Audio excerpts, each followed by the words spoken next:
life force of your bond. A power like life itself. Unseen for generations. A dyad in the force.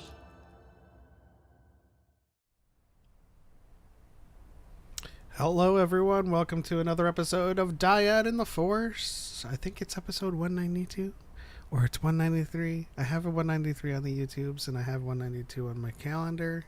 I don't know. Either way, it's another episode of DYAD in the Force. What's up, Choco?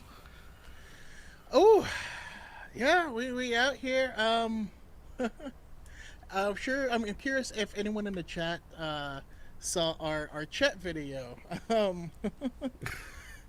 Yeah. We had to delay into it because there's a lot of there was some weirdness. Choco looking peak today. Well, thank you, sir. Things have been solved on that front, right? Sort of. Problem Sort of. solved. What do you mean, sort of? We haven't had a problem. I mean, No.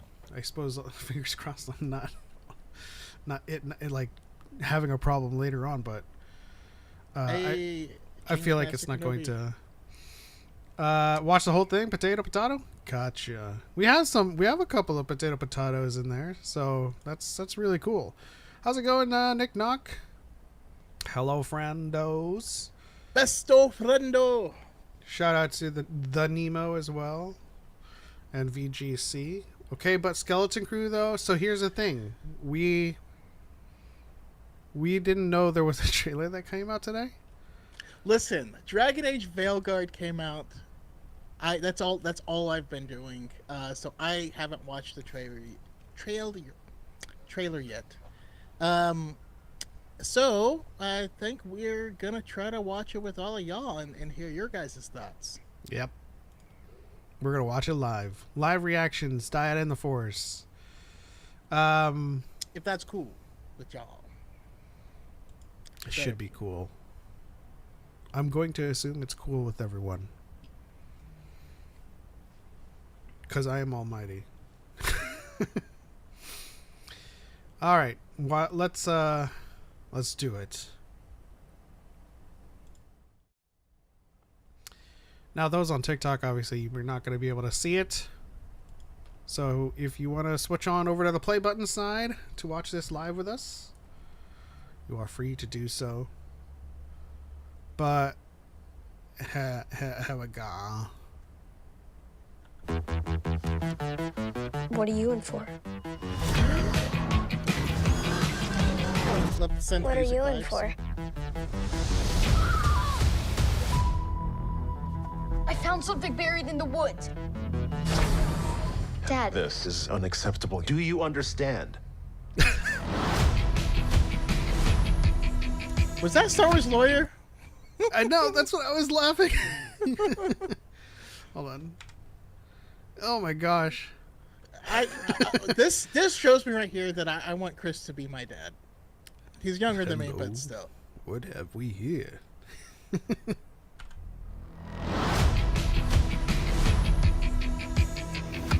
What do you think it is? Hold on, Neil. Neil, what are you doing? What do you think it is? Is that how you hear? Oh my gosh. Hold on, he says Black Father with glasses in Star Wars. I feel represented. Let's go.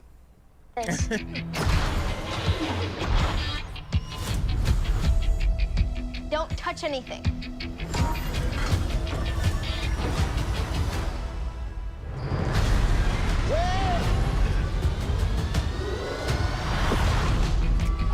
What did you do? We're lost. Really lost.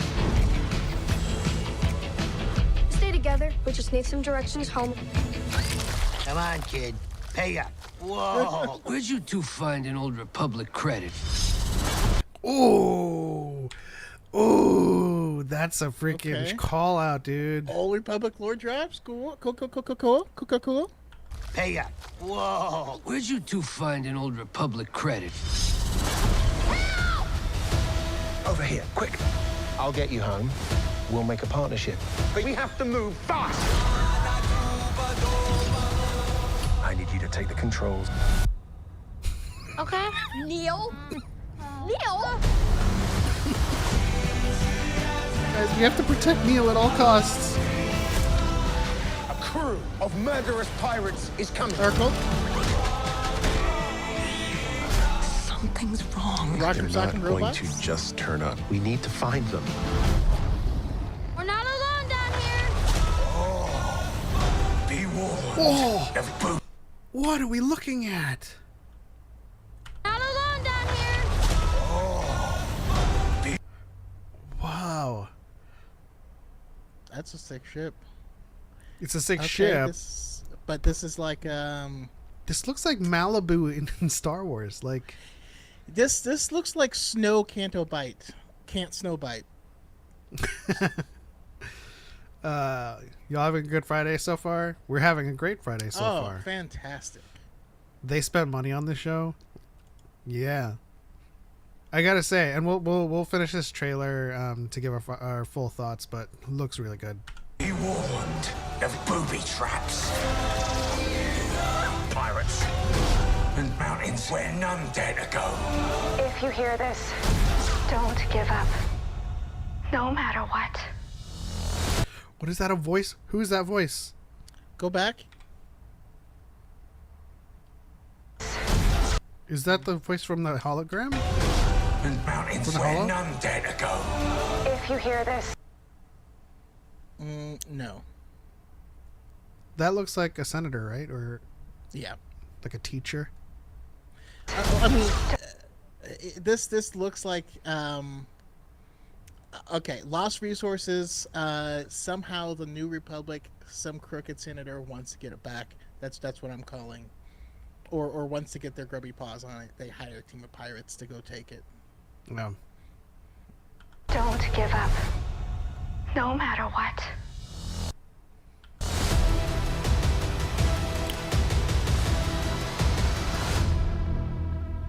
Woo! Okay. I like how it looks. It looks really, really good. Like, compared to the trailer that we saw like months ago to now, it looks like the production quality value is just there. Yeah, it looks final, you know? Like, it's not like it's not like an early build. It's like the color grading was there, the just the way film looks and feels when it has that lamination on top of it, that the editing laminate, as it were. So we got Eric Schnoker, who says, out of curiosity, they mentioned Old Republic credit. That's just a callback to the Republic at this point in time, yeah? Not to Tor, the Old Republic. So we don't know. We don't know if this is... Because Star Wars has it...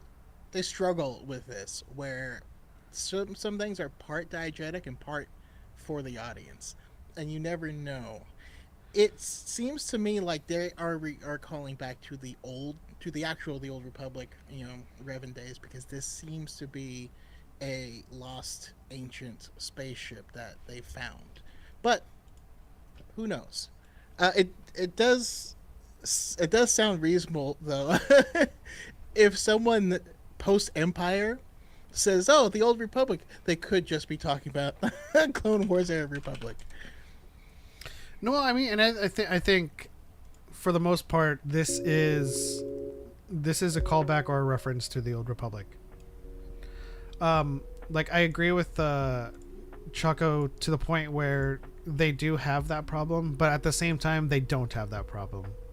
Like, they a lot of times in universe, they very specifically call back to certain eras, on purpose. You know, like when Afra is talking about a dig or a score, she's like, "This is from the High Republic." Yeah. Like, they have those in universe, or they have those eras in universe for a reason. And I think, like, definitely in the captions, it was capitalized Old Republic credit. So I think it's a callback to what we know as the Old Republic, and in particular the way they're asking about it, like, Yeah. because like I mean, no one would be like, "How did you get a thing from 30 years ago?" You know, like. well, in general, when we think about the Mandalorian and how like they like he sometimes he's offered Imperial credits, and they're like, this isn't worth anything or anything like that. Like, if I feel like if it's old enough to have a name, then it's going to be named that. I don't know. I think about like Qui-Gon saying like Republic Dectaries. Yeah. I agreed. But see, the VGC says, you know, I mean, kids having coins from like 50 years ago would make sense. Also, I mean, we can't deny the very intentional Goonies vibes that they're going for with this. You know, this would be Goonies. They were dealing with pirate era stuff. You know, I think so. But other than that, there's so much in that trailer that we need to pour over when we have the time. But it looked really good. I enjoyed the vibes. The song in the beginning certainly gave that Goonies vibe. I love how much more featured Neil is. Yeah. In this trailer, using the tip of his floppy ear. I enjoyed just the swashbuckling feel of it. Like this to me feels like what George Lucas wanted to bring back with Star Wars. You know what I mean? Like, oh yeah, an adventure. Because he talks about the adventure shows, you know, the pirate shows that he grew up with, pirate shows, the cowboy shows, you know, that sort of thing. This definitely has that vibe. Where are you at with the is he or is he not a Jedi? That I'm still on the notion that he's just a Force user. I think. I mean, at the very least, at the time that he meets, or that Jadna meets them, he's unaffiliated, but he could have a history that points to an affiliation. Mm-hmm. But at the time that they meet him, at the very least, he doesn't seem like a Darksider. Or he could just be really good at bamboozling everybody. Yeah, he's it's giving me, you know, bait and switch. It's giving me Force user. Maybe at one point in time was a Jedi, lost faith, became a pirate, is doing his thing, and then is going to have that DJ moment of choosing where he's going to be at the end of this. Also, this show was supposed to be in a different galaxy. I assume the kids went from their galaxy to a different one, and then it's found out that they were from a different galaxy, from whatever we've seen. No, I mean, remember when Ahsoka went to a different galaxy? Like, it took a lot. It took a lot to get there. I suppose it is theoretically possible, but just looking from the vibes, it just looks like it's just a bunch of kids who jump out in this unknown ship that is gonna predate anyone's ability to track it. You know what I mean? You know how, like, in The Mandalorian, they used the Razor Crest because of how old it was and it wasn't registered and then all this stuff? I think these kids are just lost in space. I did like seeing that the kids don't completely know each other. This is probably, you know, them wrapping up a little bit of, what was it called? The Breakfast Club in there? I feel like this is probably like all the detention kids getting together to be rebellious. You know what I'm looking forward to? I'm looking forward to the prospect that they actually do get lost. Like, truly lost, in which it's like wild space. and everything that they're encountering, including Gorian Shard and the pirates and all of those characters, come from like a portion of piracy that like they're charting wild space, right? And this is like all new uncharted territory. Like the planets that we're seeing are going to be new, and this isn't them like landing on Kanto, but like like it looked like, and that's how we would get those scenes where they stumble upon like an Old Republic credit, right? Yeah, I mean this could, if this actually is an Old Republic ship, it's probably headed. It was headed to some place specific, 3,000 years ago. When do we know it's not the Ebon Hawk? It would be. That would be a cool tie-in if it actually was the Ebon Hawk. But like I would imagine it was headed to a destination, and maybe they got damaged and had to stop off, and the kids are going to repair whatever that is, and it'll continue to where it was going to go. So wherever they end up, that end result, honestly, maybe it's going to be wild space. I kind of doubt it, since I don't think anything was explored that far out back then. But it'll be to a destination from 3,000 years ago too. So their destination is also going to have that ancient vibes. And even if they land on like someplace, sorry, I'm just trying to insert everything KOTOR as possible into this, just No, for. But I just want to say, even if they did land someplace that is modern, someplace that they know, it's like these are kids. Like if little kids ended up in a town in Texas, they wouldn't be able to just get home. You know what I mean? Yeah. So has it been confirmed that all we're seeing in terms of the suburbs and stuff and like where they live, that's Coruscant?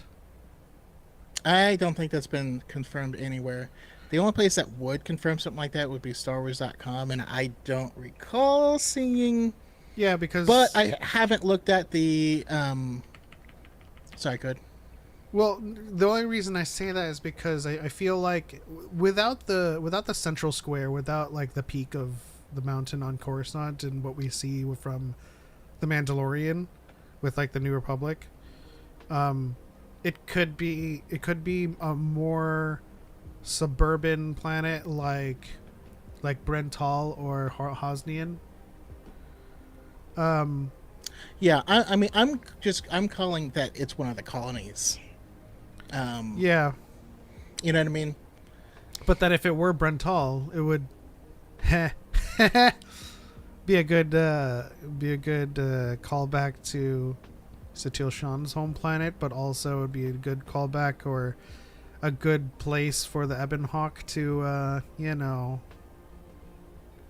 kind of crash landed all those years ago. I mean, if it is confirmed to be Coruscant, the Ebon Hawk could also be there as well. I also don't want it to be Coruscant. It depends, really. Just because it was kind of already stated that the only spot that was really not that the whole planet is this city. Like, you know what I mean? Like, there's not. This would imply there's big, large chunks, that are, not actual city. It could be a biome too that we're seeing. Yeah. It could be a biome with you see the atmosphere in the sky. It's the story of kids who happen to live on what they think of as a boring planet, says co-creator Chris Ford. Yeah, and I love that. I love that. That's why I feel like sometimes we get bogged down with like what's being shown and not why it's being shown. Because I remember people getting mad that they saw suburbs in Star Wars. But you're like, no, the suburbs are boring. That is the point. They're in a nowhere place where nothing happens. Like the vast majority, like we tell the stories in Star Wars are when something exciting is happening. but like 99.9% of all places, everywhere, all the time, there's nothing happening. Yeah, so I feel like there's... I mean, if we go off of what we know so far, Brental, Hosnian, Alderaan was blown up. But those planets are not city planets. They're very suburban. They do have a city center, but for the most part, it could be one of those planets. Yep. Or they could just go with an entirely new planet. That's fine too. I almost want it. I want it to be either Hosnian or in the Hosnian system. I want to spend time on a planet that I know will be blown up in the future, so that it hurts more. You know what I mean?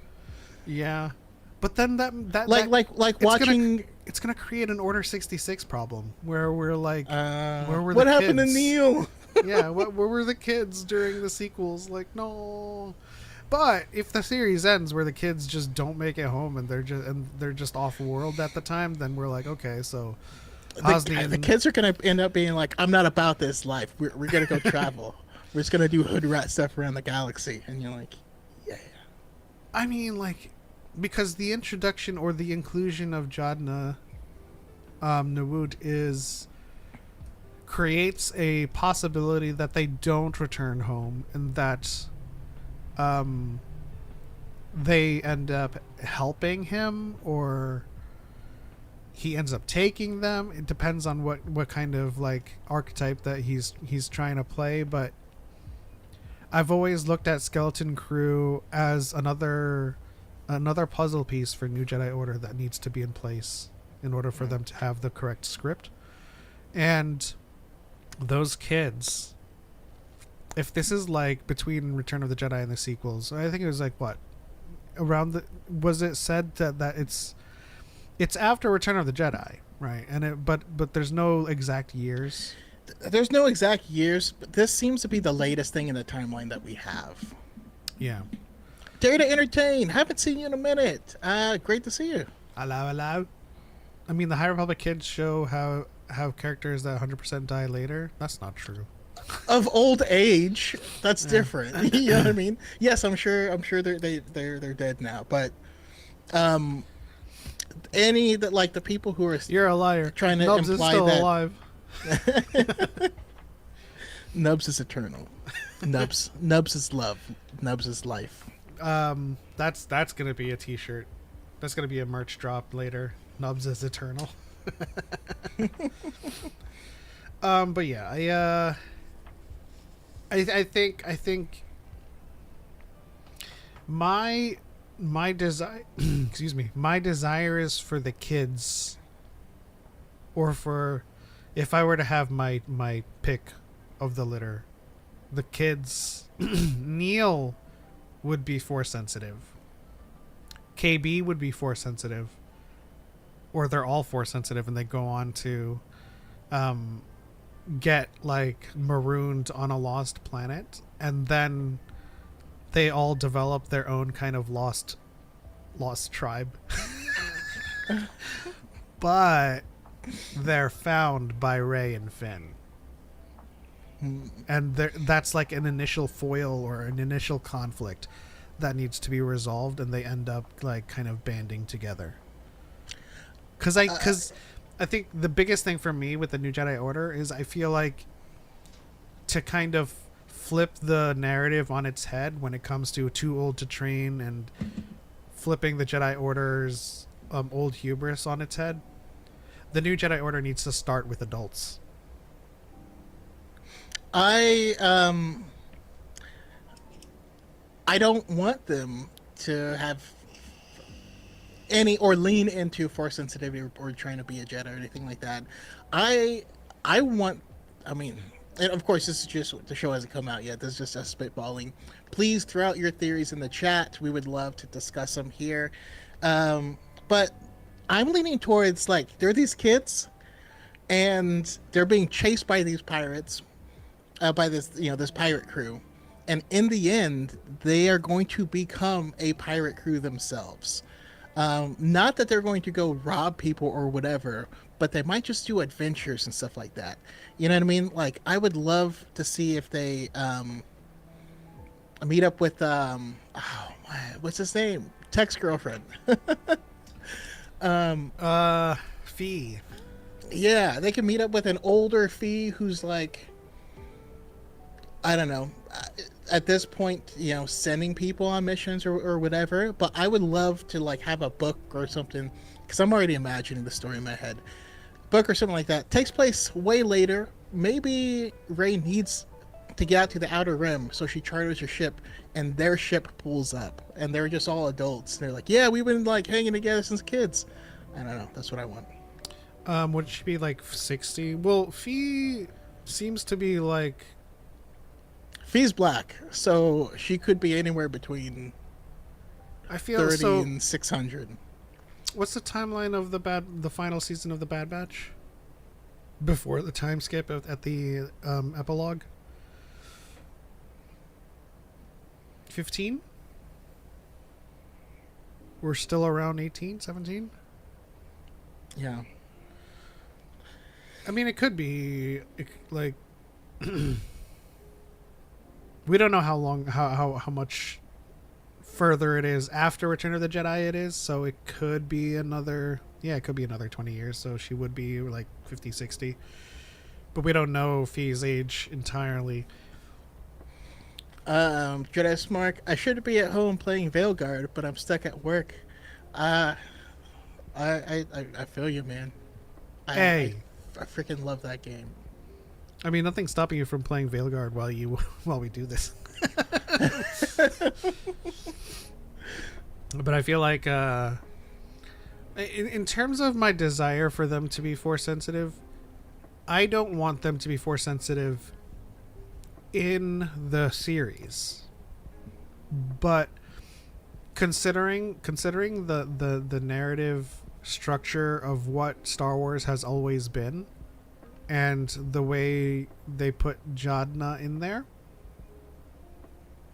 I feel like he's kind of destined to be either the foil or the mentor for the kids. And it might seem like the easy path, but it you know, just like how we kind of argued with Boba Fett showing up in Mando, and Mando showing up in Boba Fett, and the kind of interconnected universe kind of feel. I feel like it would behoove them to set up these kids to have a future somewhere. And the future narrative of Star Wars at the moment is Dawn of the Jedi, which is too far back, and New Jedi Order, which is just in their time frame to be adults. You know. I mean, let's say they are Force sensitive. I think they would just continue to cruise around the galaxy with him, because there's not like a school to take him to at this point in time. At this point in time, there would be Luke's. If potentially, so I'm not saying that Luke's doesn't exist, but what I'm saying is that having a large Jedi Order that everyone knows about to send their kids to. No, not that I don't believe that exists. Not that at they this would point in be time. sent to the Jedi Order. Like it's a larger known thing, but we do know based on Mandalorian that Ahsoka knows that Luke has a school, and we do know from Rise of Kylo Ren that kids arrived with Ben, and they're all adults by the time we meet them in Rise of Kylo Ren. So the question remains: does Luke's school take Vo and Ben when they're older, or does he take them when they're younglings? And so we could be looking at kids that go to his school that are, I mean, obviously they don't all share names with the students that we meet in Rise of Kylo Ren. But again, Ben wasn't the first student, right? He was the first among his group. Yeah. So there could be different batches.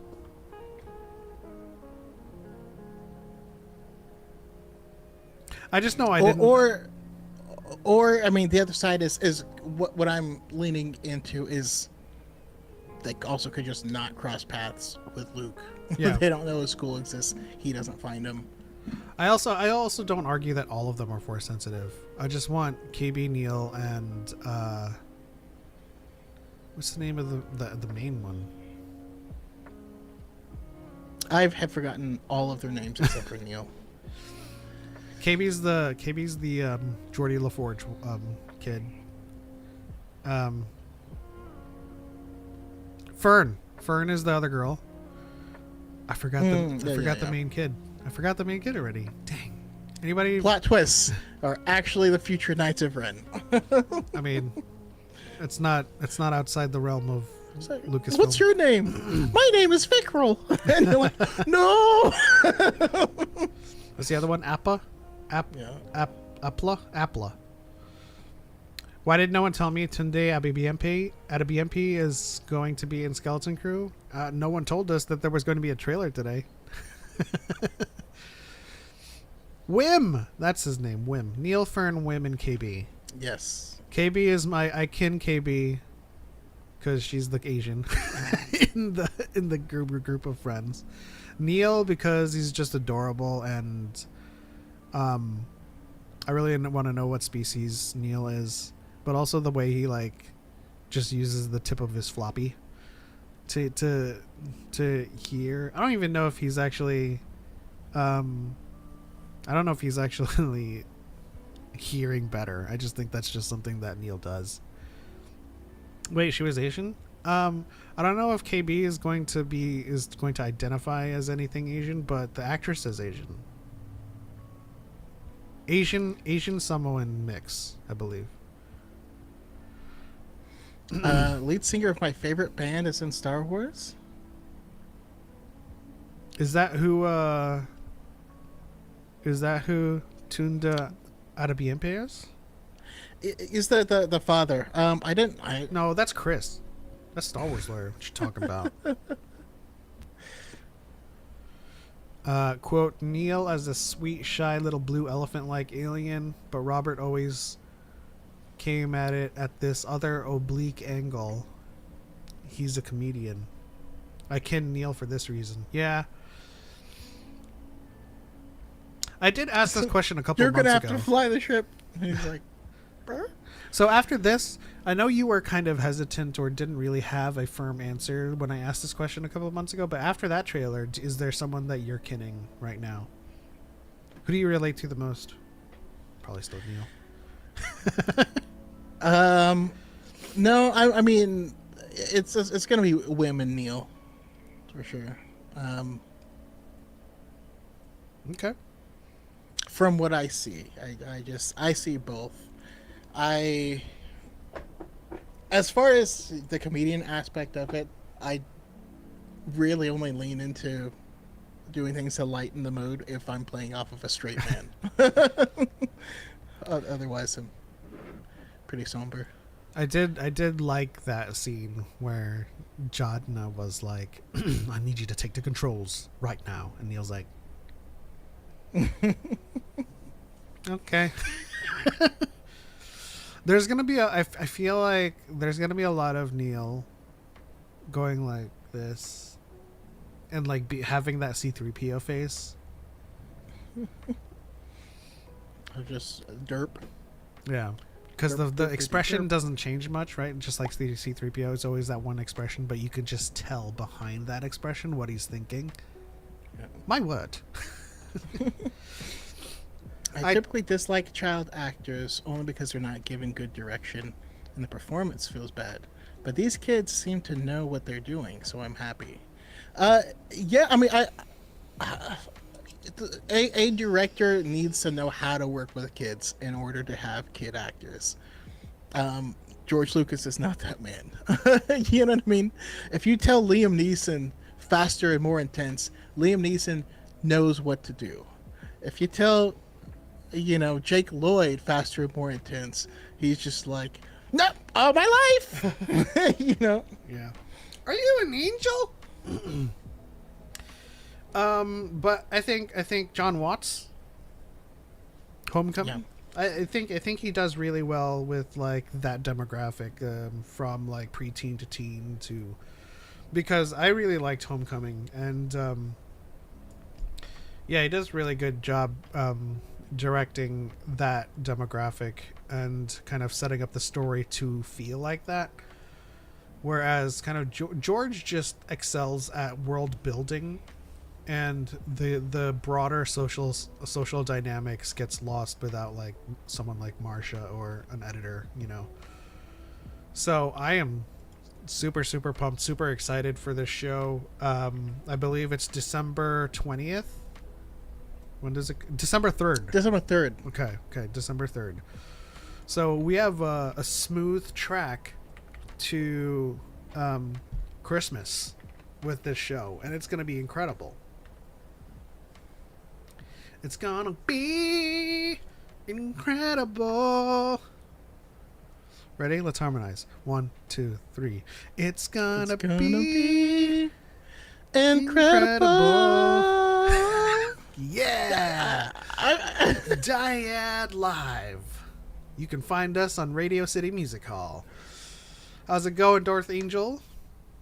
Already got the Lego set for Skeleton Crew. Can't wait. Dang, everybody is all like early with their stuff. Nice. See, I don't trust Lego. That's just my thing. You know what I mean?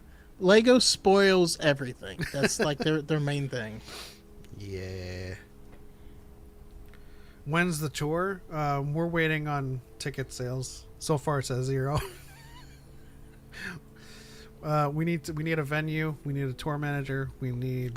I tried giving tickets away and people said no thanks. So someday we should change that to the entrances. Like as soon as like unseen for generations of DYAD in the Force, and then like the stinger. It's gonna be an adventure. It feels like a Saturday morning cartoon intro. You know what I think? I'm calling just as a bit. We try to harmonize on a random song with 0 practice beforehand. Ronan Jonathan Reeves. It's different every time. Yeah, we knew that half the characters before they got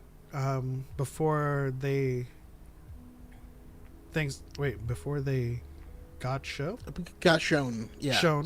Thanks to so yeah, that's Lego's MO. You're waiting on like a new Marvel movie, and then they're like, "Here's the villain set," and you're like, "Wait, what?" Thanks. I do know that for the most part, I have a feeling that they're holding back a lot of KB's lines because we haven't heard her speak too much, and that just might be a product of her being kind of more introverted or less of a speaker. Who knows? Could be that also, but also they're gonna, if these are a bunch of kids that are put together in by them being in detention together, we're gonna slowly pull out each character. And looking at that trailer, that's episode 1.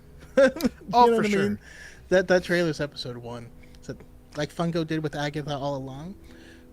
By the way, how did Agatha All Along stuck the landing? Oh my gosh! Like a proud goddamn peacock or something. I don't even have words for it. Like I liked it at the beginning, and then towards the end, going into that 2-episode finale, I loved it. Like I don't know I don't know how you could possibly talk crap about this show now. I mean, unless you just hate women entirely, just that's your whole personality. But dang, like that show made me look up Wiccan and what he's all about. But like for some reason I knew from WandaVision that like those kids were characters in the comics. I just didn't know like the broader implications. Yeah. I need to watch that finale tonight. I'm still behind. I had heard nothing but good things so far. It was great. It's like a 2-episode thing, and even when the first one ended, I was like, "Well, that's the end, right?" Like, even if that was the end, it would still be the best Disney Plus ending on a show, even if the first ending episode was the end, and then the second one came and just kicks you in the balls in the best way possible. And you know, I hate to say this, but I think it stands. You know what? It's good to be truthful about it, but I think even though this wasn't a typical mystery show, the Rashomon at the end was so well done. Yeah, And that's all I'll say because Izzy has to still watch it, but that was incredible. And then the second one was heartbreaking. We're in a good place. And the next thing we have to do is we need to get Marianne, and hopefully, you know what? Let's reach out to Xanthi and see if we can get both of them to watch the John Williams thing and come on next Friday together so we can introduce them. Do you want to impromptu harmonize the ballad? That's gonna be a train wreck.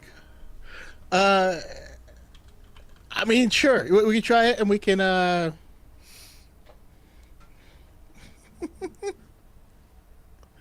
we gonna do it row style, or are we coming in together? Which one? Also, are you? I feel bad for y'all in the chat here because there's going to be lag between us, so it can't sound good. It's not possible. I'm looking at the verses and I'm like, do I even remember how they went?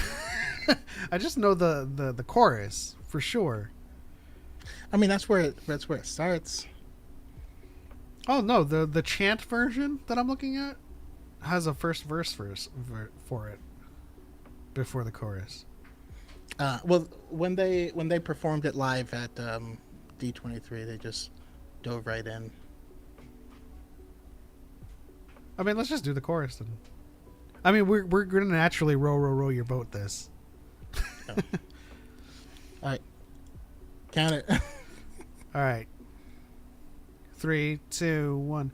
Down the road. Down the witch's road. Down the road. Down the witch's road. Down the road. Down the witch's road. Circle soon with fate.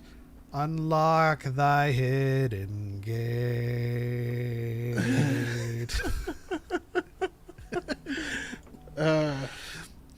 The delay is atrocious. Listen, I can't Listen, wait to go VGC. back and try to listen to that. Listen, we tried our best, okay? Gosh, Okay. y'all are haters.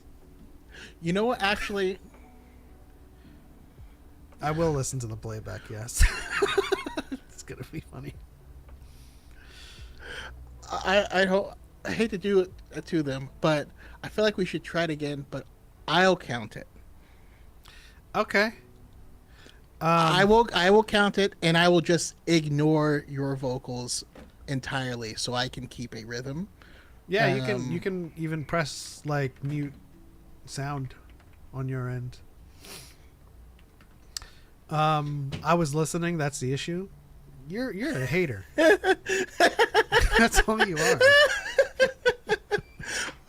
All right. Oh, I Here we was go. listening. I'm gonna count down. Hold on, let me. I got my lyrics here, and then let me mute the audio.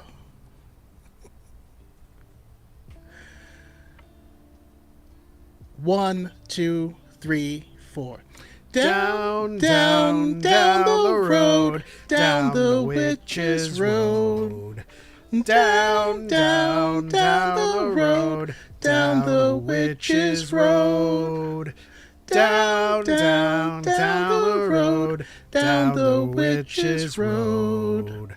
Circle sown with fate, unlock thy hidden gate. I can't wait to hear that back. Okay. Darth Angel says, my ears? Y'all are haters, man. Jesus. You can't even give us, like, effort points. Izzy says, much better. Appreciate that. It does a lot for my confidence. My self-esteem has been restored by Aura. All right, the tour's back on, y'all. Tour is back on. I feel like we're that singing duo on SNL that comes in and like makes up the songs on the spot. Garth and Kat. Oh, from the old days with Will Ferrell? No, it was Fred Armisen and Kristen Wiig. Like they would come on to Weekend Update with Seth Meyers and like, guys, did you even prepare? He's like, yes, of course we did. It's like, listen to this song, and then Fred Armisen would start singing something, and then like Kristen Wiig would try to match him. In fact, I just want to show a clip really quick of it, just to get. I'm not going to show the whole thing, obviously, for copyright purposes, but hey, since it's the Halloween, let's switch scenes really quickly.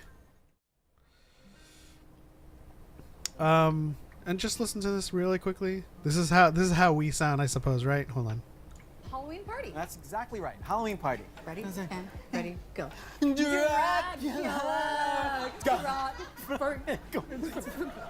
Honestly, they sounded better. Listen, I'm gonna ban you now. Embrace my inner Kylo Ren. More. Shout out to David2418. Very cool pin on Mike. How about halfway through Glass Abyss now? That's awesome. We are going to talk about Glass Abyss a bit later. Now, of course, we're not going to go into heavy spoiler like details, but we are going to talk about certain portions of the book and stuff that happens that were like highlights to us. So, I mean, you're welcome to stick around. We're not going to be like, this specifically happened, but we are going to talk about stuff that jumped out at us.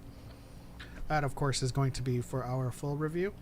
But, yeah.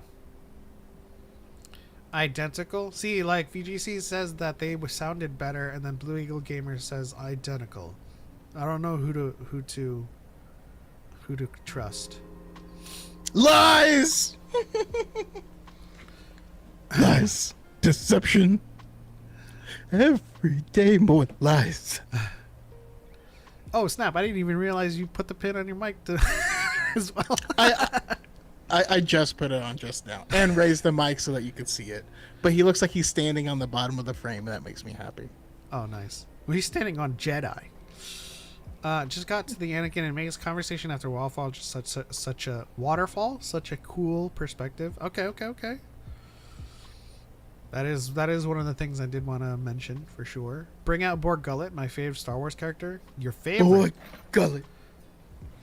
I called BS on that one. Do you know the truth?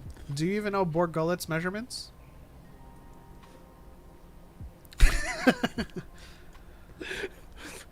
34, 26, 36. 4, 20, 36, 37, 38, 39, 36, 35, 36, 38. How many tentacles? And then 36, 35, 34, and then 6. I legit made a Borg Gullet, the pilot romance edit. Okay. That scene was definitely romantic.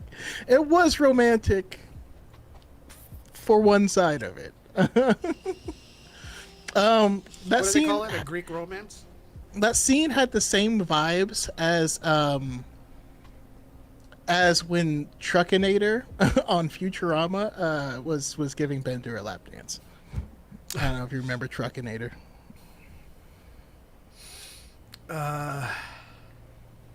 Okay, let's move on to lore. Do we have anything? Any misconception to hit? No. The only.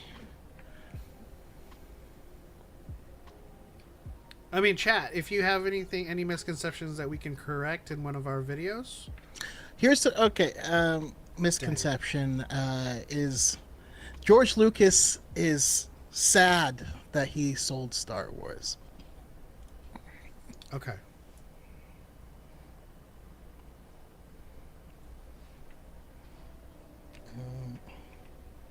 Before we begin, Montreal Official says, I'm creating a Star Wars fanfiction. Would love your insights, especially on lightsaber forms. Your expertise would be invaluable. Thank you for considering. You can send anything you have to influencer at dyadintheforce.com. Or you can DM us on TikTok. My DMs are open. As are mine. Or you could DM on X or Instagram.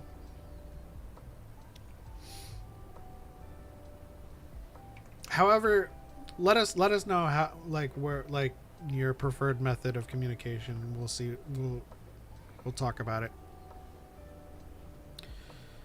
You ready? I'm trying to get the actual quotes. All right. Chat, if you have any misconceptions. Okay, I got it. Okay, team.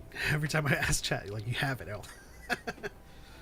Chat, do you have a misconception? I got one. I'm trying to get the full quotes. Chat, do you have it? I got it. Okay. It's like, down the road. Is there any way we could have a discussion? Because I would like to use you as a book of information and feedback. Use me?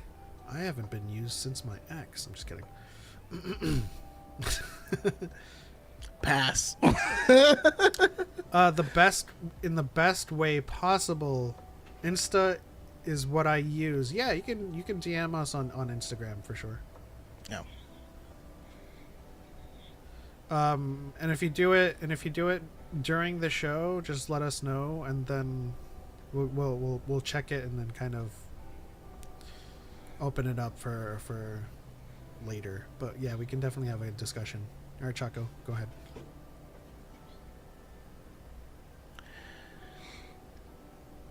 Everything you know about Star Wars is wrong. And today, because we are 2 days after the anniversary of George Lucas selling Star Wars to Disney, we want to talk a little bit about that. Namely, this idea going around that George Lucas really regrets selling Star Wars to Disney, and it's the biggest mistake he ever made. Yeah.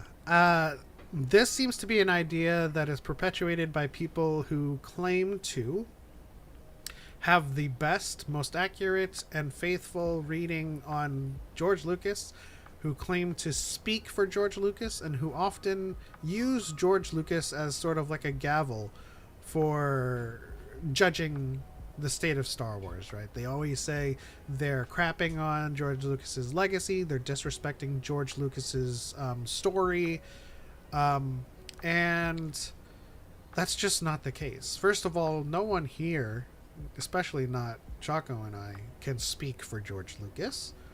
But we do know that the main reason he sold Lucasfilm was because he was having a kid, and he looked at the next 10 years of his life and weighed the option of spending the next 10 years working on the sequels or being there for his new child, his newborn. And he chose the latter of that. And he's happy now. He's on set several times throughout different projects in Star Wars, and he just has his cup of coffee and enjoys being, he's like the old proprietor who can stop by every once in a while and see where his stuff is at the moment, and he enjoys those privileges. But every time you see him on the Mando set, of Ahsoka, of any set that they reveal in those behind the scenes, he's just having fun. He doesn't have any control over it, but he just like, if it looks like he's just having fun being there for the ride and not having to deal with the stress that comes with the ride or the job. Yeah, and that being said, just housekeeping. This is not like a yay Disney talking point or anything like that. We are longtime Star Wars fans. We were here long before Disney got involved. And I don't like everything that has come out under Disney. I don't like everything that came out before. We take these things as they come.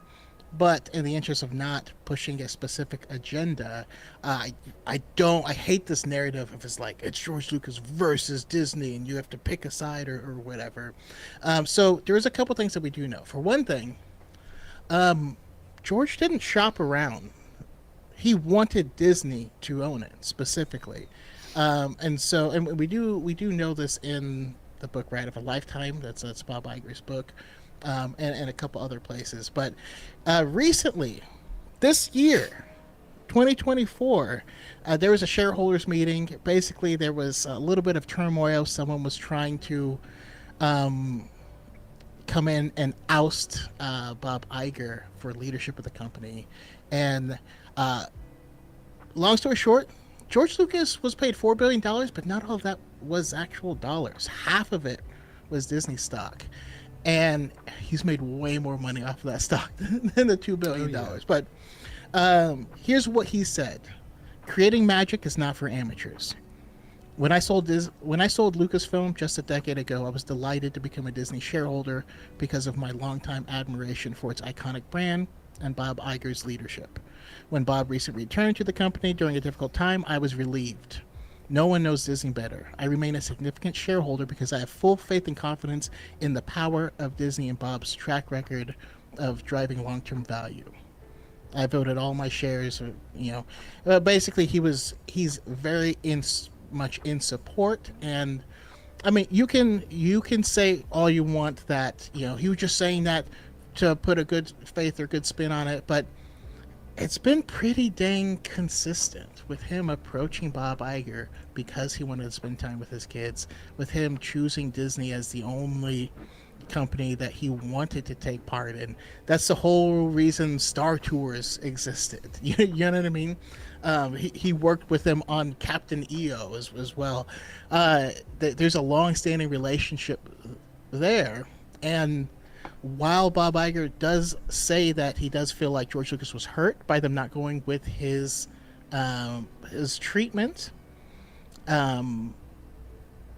that's largely Bob Iger's we have feelings. That's Bob Iger's feelings on it, and we have this quote from George Lucas this year. Yeah, and I feel like a lot of people insulate themselves to a specific homogeny that agrees with their notions, that agrees with their perspective or worldview, and they tend not to have this information presented to them, and that's on purpose. What we know right now, based on the quotes, is that he's perfectly happy that he sold it. He's perfectly happy with his family. He's rolling in the money. And he gets to come on set for every project. And he is technically there from what we've seen thus far in the behind the scenes. And he just gets to be a fan. He gets to be a fan of of where the story is right now. And he gets to sip coffee and see all of the departments come together with their costumes and the aliens and see all of these new worlds. And he doesn't have to deal with the stress. He doesn't have to deal with what we deal with on a daily basis. Yeah. And he just gets to live, Also, it's good to note that George Lucas admits that he has a problem. He is a micromanager. And so in the original trilogy, you had different directors working on Empire and Return of the Jedi because he wanted to be able to take a step back. I think he said it during an interview in France when he was receiving his award, where he said he wanted to take a step back, but no one understood the Force, so he had to be there on set for Empire for everything. But he specifically, I mean, if you watch the Empire of Dreams documentary, you can watch, I mean, there's quite a few. he micromanages. That's why he did the prequels by himself, and he's like, I can't do it. So yeah, this episode 7 was in pre-production when he sold it. That's true. He also was there for the first 6 months, you know, to then continued working on it. And we know some of what he was looking at. You know, Luke was still going to be a hermit. It's going to be worse, but yeah, yeah, that's it. There's no Disney Star Wars versus George Lucas Star Wars. It's just Star Wars. And there's no the worst decision he's ever made in his life.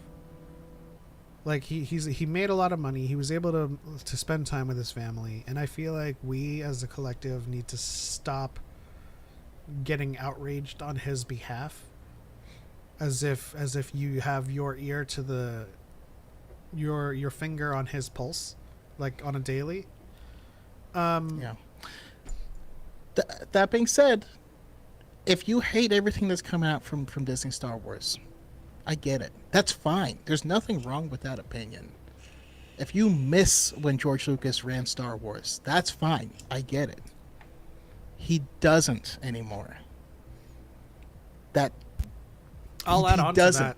I'll add on to that. If you have those feelings, stand on those feelings. Yeah. Own those feelings. Don't say because Mark Hamill said this, or even Mark Hamill, or even Sam Witwer feels this way. Like, stop trying to bring in other people's opinions to kind of prop up your own. If you don't like the project, then you don't like the project. You're welcome here. We have discussions with fans all the time that dislike certain projects. You just own your feelings about it. You know. I mean, at least two good friends. At least two good friends of the channel, you know, both Lauren and Christy, haven't even seen, like, they just stopped watching new stuff because they didn't like it, you know. Yeah. And Lauren once asked, "Do you think that's toxic?" And I'm like, no. Watch what you want to watch. You know, you still hang out. I gotta reach out to her. We haven't spoken in a while.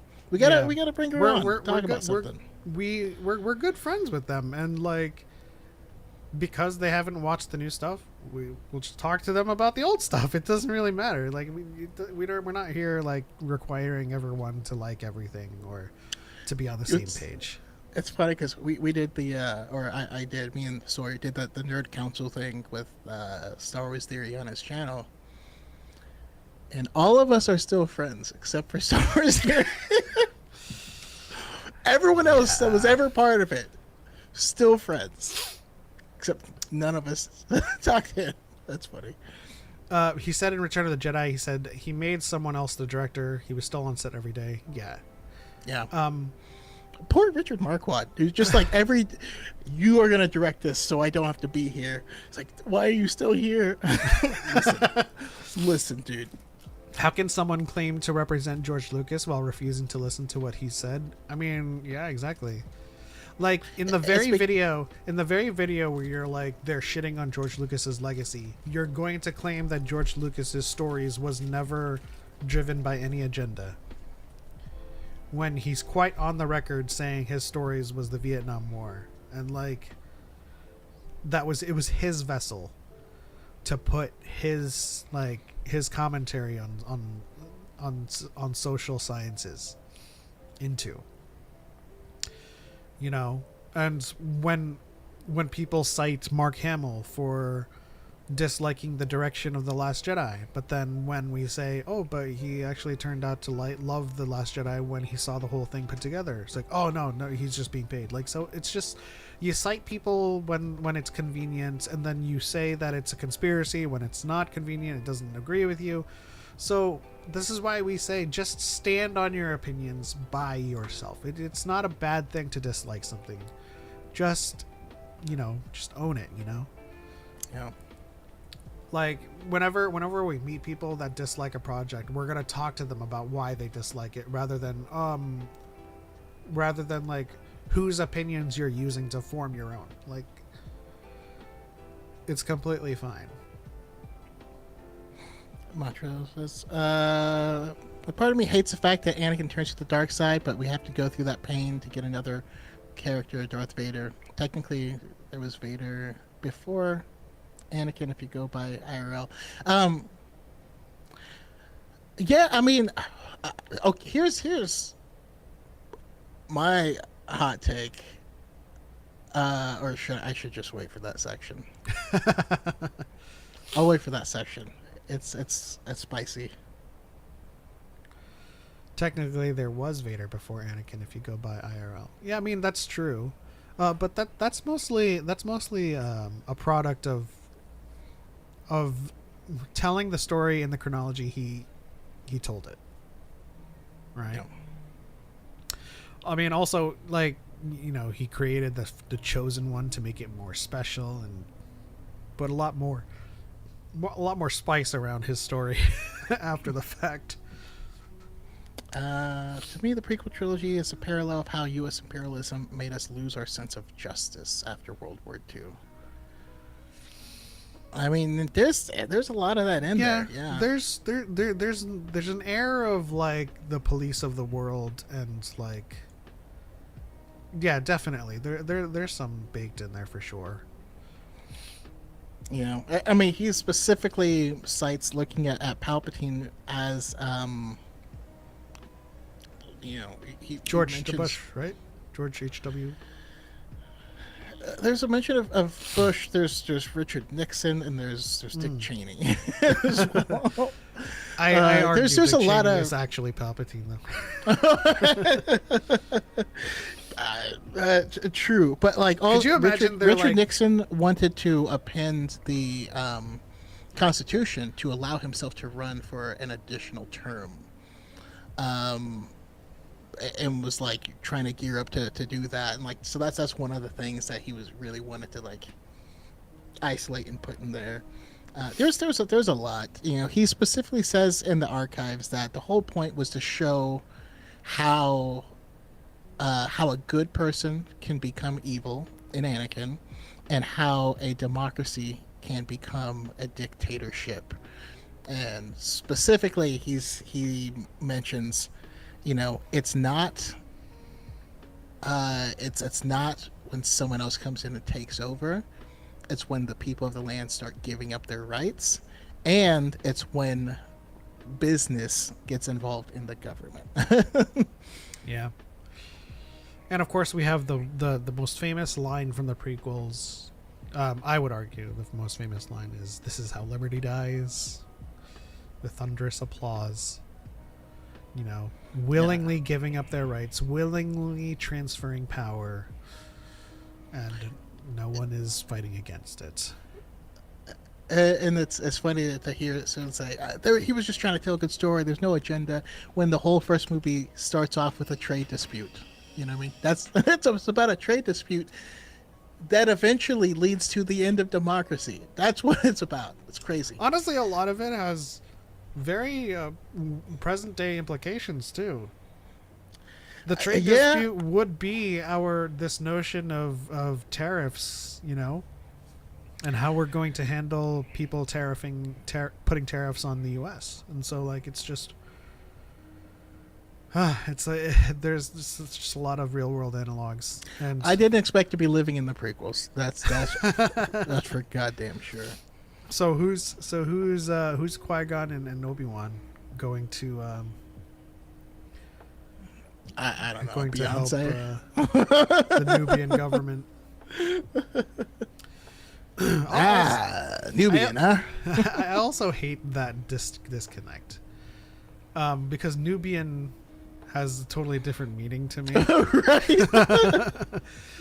And so, like, how they went from Naboo to Nubian. I mean, technically it's like similar to each other. Like, their Naboo starship is a Nubian and something, but it's like, I don't know. Maybe he was like, I can't name it Naboon or something. Nabooian. That's because I'm willing to bet that they were sitting in a meeting, like pitching names, and they're like, Naboobian. Nope. The John Williams documentary is so good. I can't wait to check it out. I feel like I have faith it's going to be excellent. You can't go wrong with that. Let's not forget the blockade happened because Padme wanted to help Naboo sustain itself. Yeah, I kind of feel like not now, like to kind of like sprawl this idea across the world stage. It's almost like Ukraine and Russia. It's like, you know, the Senate chambers is voting for like, should we send aid to Naboo? And then like, it's so apt. I swear. Anakin and Padme have an unironic conversation about fascism. Yeah, they should be made to listen. Who's gonna do that?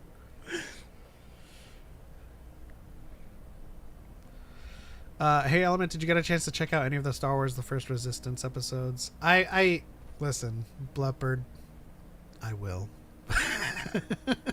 I know it's been like 2 weeks now, but we're so busy. I'll tell you what. If I haven't listened to a First Resistance episode, and Choco, this goes to you, right? Because you're a dyad as well. Well, you're the dyad. So, it's a narrative podcast, right?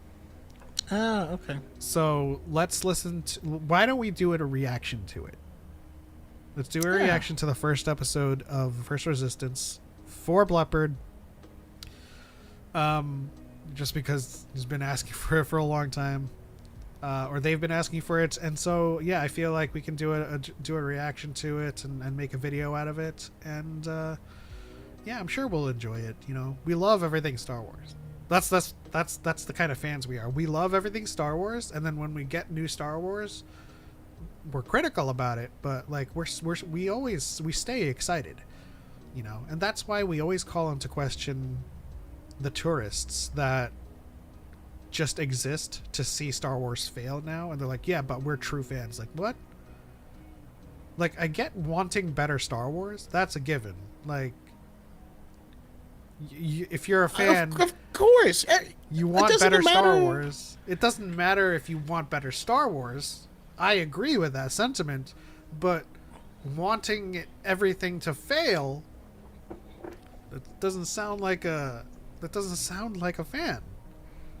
Yeah. Like, I'm excited, super excited for Skeleton Crew. We just reacted to the new trailer. But when we start to watch it, if there's issues with it, we're gonna talk about it too. We're not gonna shy away from being critical of it, but we're certainly not going to shit on it hoping it's going to fail. Is Palpatine a 2D villain? Ooh, this is a good one. Isn't he 4D? Isn't he playing 4D chess? I mean, I feel like this could be turned into like a little bit. So, let me do a intro to it, and we'll discuss. All right. Hold on. All right.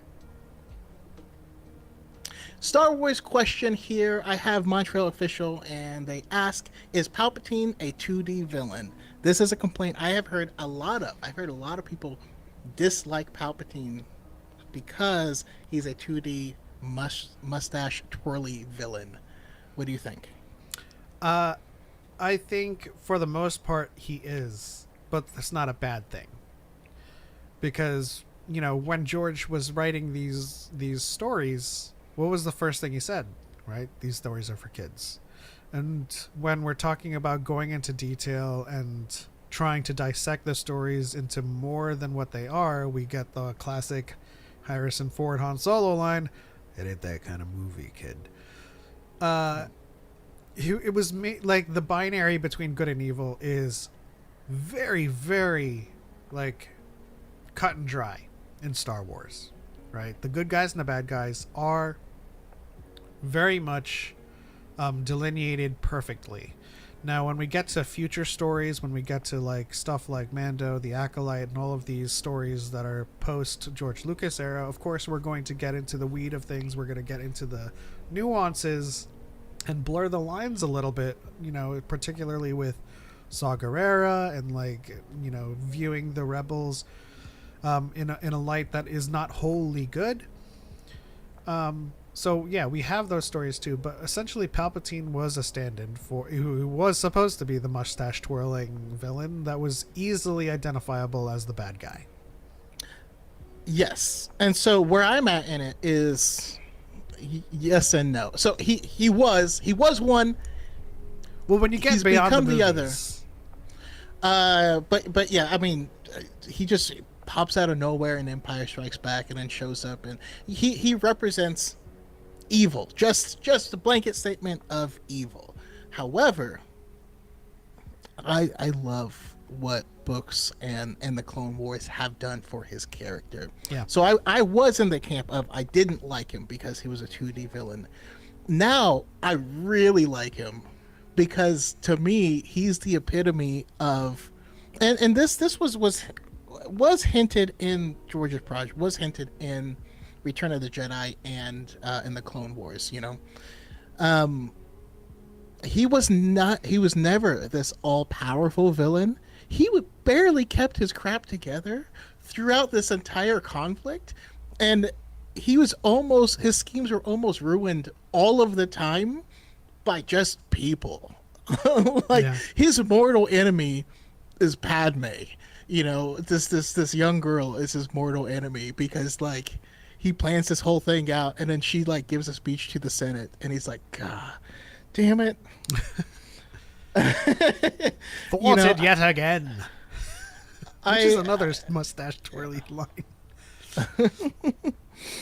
So I love that he's like, okay, they're gonna about to uncover the secret. I'm just gonna call Padme and tell her to come here. and then now they have to rescue Padme, and then they forget why they were there in the first place. And those types of things are just hilarious to me. Yeah, I feel like what Palpatine represents is the very, very explicit notion of evil.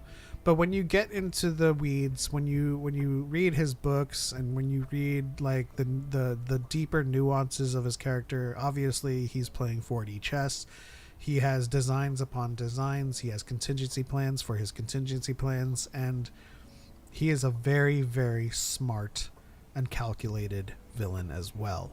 Yeah. But for the audience that's there for the pew pew, the laser swords, and just for the high fantasy of it all, yeah, he is a typical mustache twirling villain.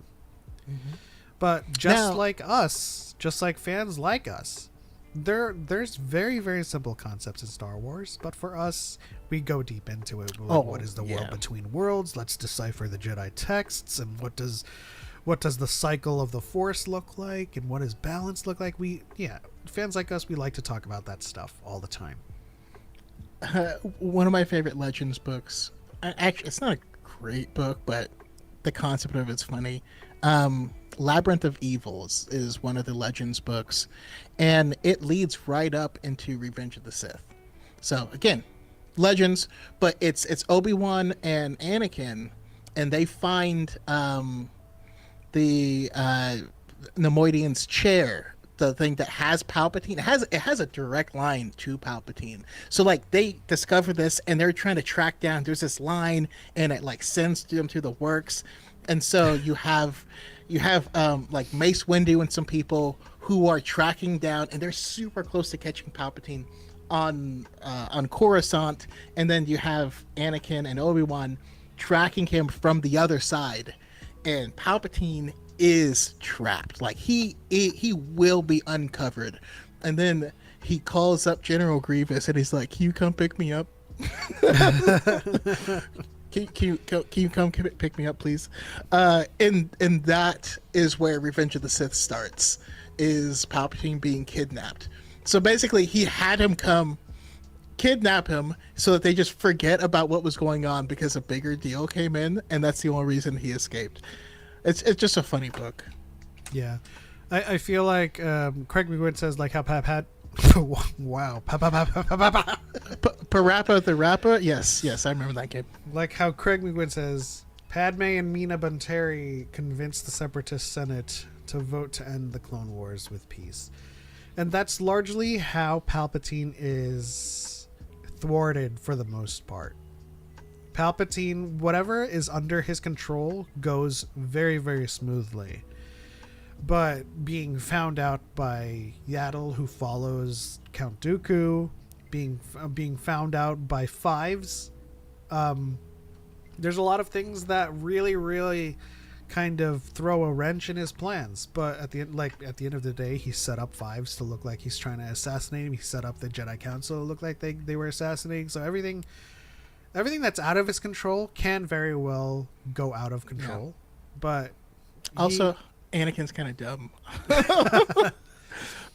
He's like, they're lacing Cortosis into clone trooper armor, specifically the Coruscant Guard armor. I wonder why. Anyways, we gotta go now. That's not even the most stupid part. One of the great edits of this century, of this decade, is the Revenge of the Sith, but Anakin is smart edit, and I absolutely just love it. So you're the Sith that we've been looking for, and he's like, Anakin, you can save you. Like, no, I think I'm gonna arrest you now. I'm just like, yes.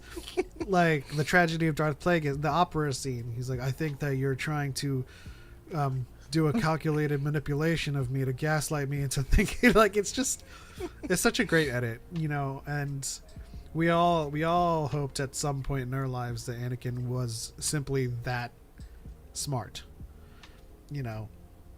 I think in 2024, if the same manipulation were to happen, that wouldn't happen, because like everybody's on to that ploy, right? Yeah. It's like, are you trying to gaslight me right now? It's like, no, not at all. Listen, in your regular life, if anyone repeatedly does that slow look over at you that he does, just don't trust that person. Just like you're like, what do you want? It's a lot harder to view someone you actively see as a close friend as being evil. I would push back on that and say, just like I said, just like how I framed it, not in this day and age. Everybody stay suspect of their friends nowadays. Like, no matter how close you are.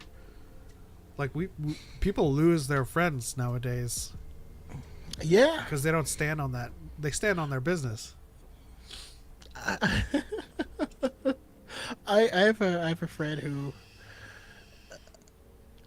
he was very misogynistic, and I was like, hey, knock it off. I was like, he was like, you introduced me. He's like, I would never, if you started dating her, I would actively tell her to break up with you.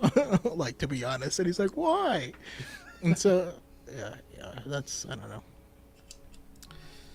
I don't think people understand as much as they think they do. That was Palpatine's greatest strength and his biggest downfall. Agreed. And that was also Anakin's. Like, they kind of mirrored each other in terms of strengths and weaknesses. You know? Anakin, for all of that we've read through canon expanded material and the books and the comics, Anakin was rather measured. But whenever Palpatine brought up Padme, he became a mess. Like, he melted. No. That was his kryptonite.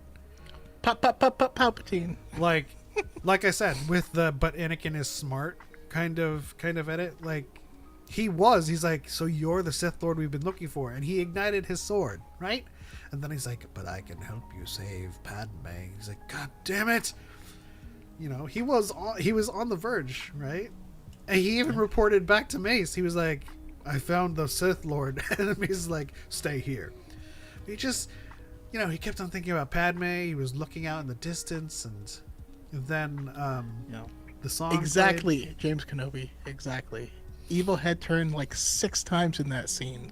Listen, one time, all right, 2 times, I get it. But does this make everyone feel uncomfortable? Keep the people we love from dying.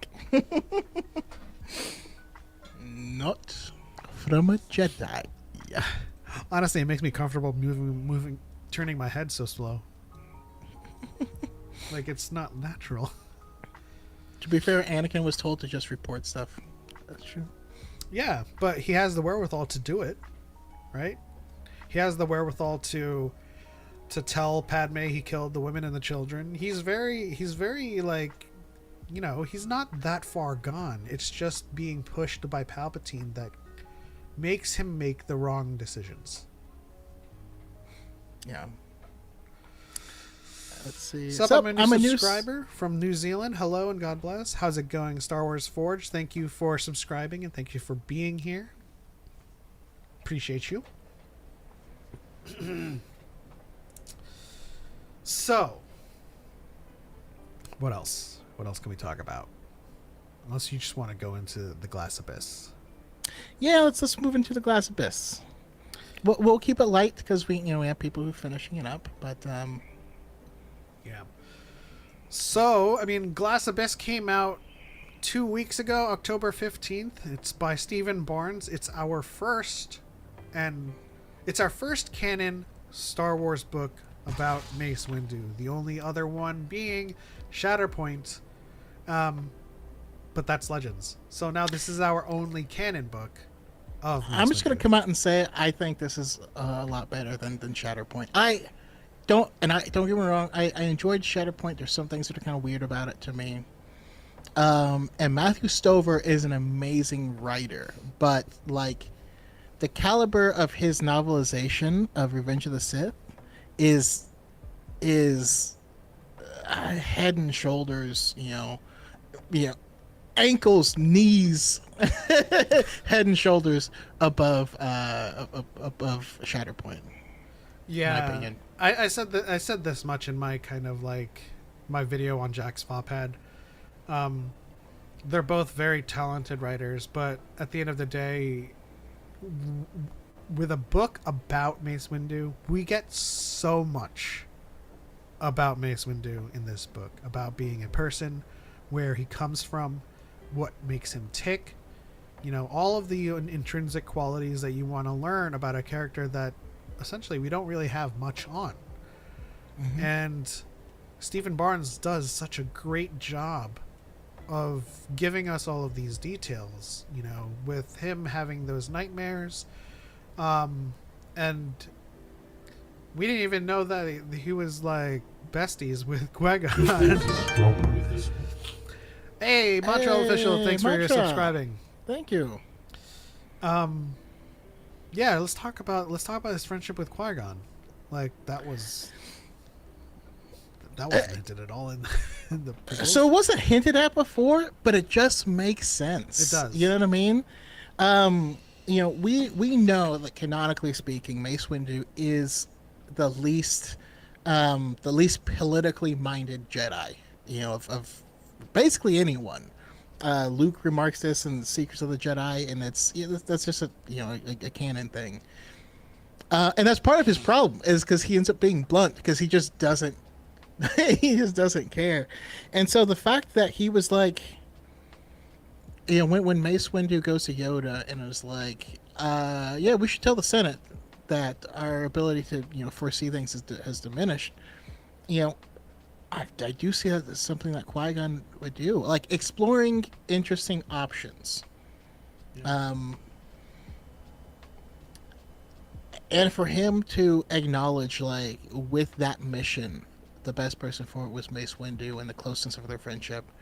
It wasn't hinted at, but if you get to know the character, it just makes sense. Yeah, and all of the additional nuances we get with Mace Windu in this book, particularly the fact that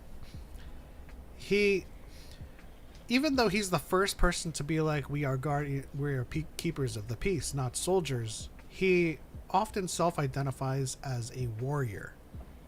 Mm-hmm. And he kind of enjoys this dalliance he has with the antagonists in this book, and how, and I say dalliance in this context where it's not really like a tryst, but rather an encounter with all of these people who are, warrior minded, who kind of represent an opportunity for Mace to explore that side of him, which is how we get so many details about, you know, Vopad and his variation of Jack's Vopad, which I'm wholeheartedly going all in on, that Jack's Vopad was how he survived the close quarters combat within the Palpatine's office before going out into his larger chambers. Because, like, that's the only way I can reconcile people like Kit Fisto, Agan, and Stacey dying so quickly. You know? It's like, oh, Sith Scream. But then, like, Mace Windu, like, there's a portion of that fight where Mace Windu and Palpatine are still in that tight space and they're circling each other. And Mace is fighting him off, you know, stroke for stroke. And I feel like they put that in this book. Not that fight, but they put the detail of Jack's Vopad as a variation of his form while stationary and in tight spaces, to kind of explain that's what he was doing. And then, of course, they kind of moved the fight to a more open area. But I like to think that. What do you think of that? The details we get with Vopad? Well, I mean, specifically, my favorite part of it is something that I just identify with, right? Because when something happens, you know, I would never mourn publicly. If I'm feeling sad or something like that, I'll just go be by myself and do my thing in order to feel better. And I loved seeing that in Mace Windu, because he seems like he's this stoic person, but dude had to create a whole ass fighting style to channel his emotion. You know what I mean? Does have quite a bit of emotion behind it.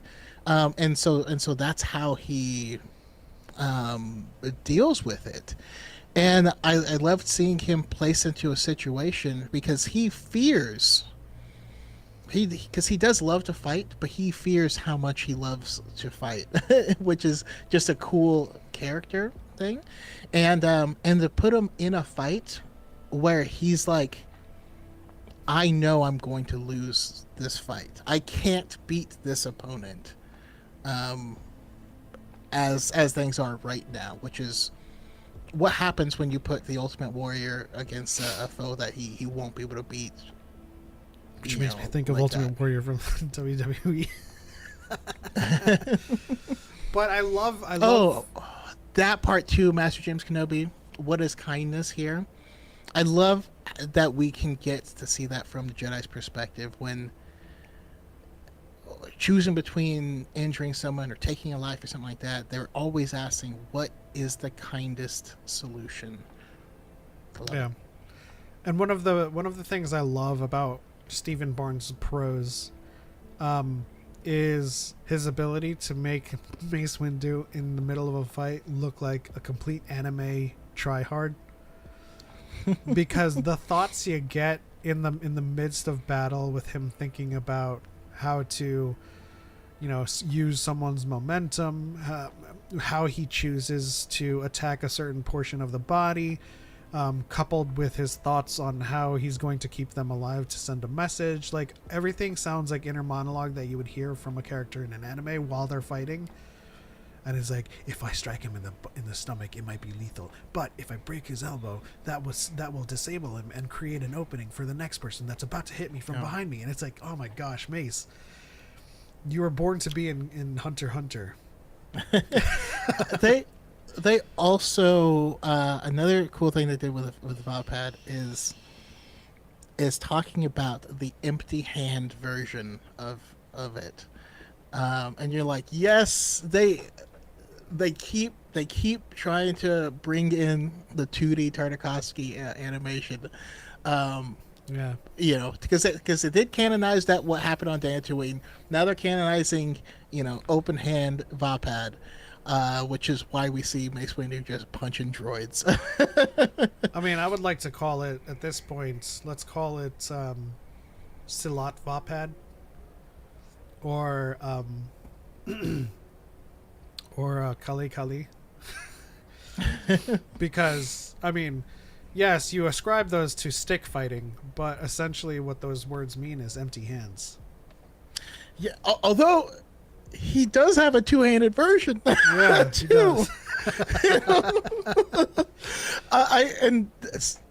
I guess that is one of the things. I didn't think about it that way, but they did kind of make him an anime protagonist a little bit. You know how like Naruto is just shadow clone and Rasengan, and everything he does is like, well, this is a bigger Rasengan. This is one where I add wind to it. You know what I mean? Like it's all the same thing. Form 7, Star Wars Forge asks, is Juyo Form 7 or is Gemso Form 7? No, Form 7 is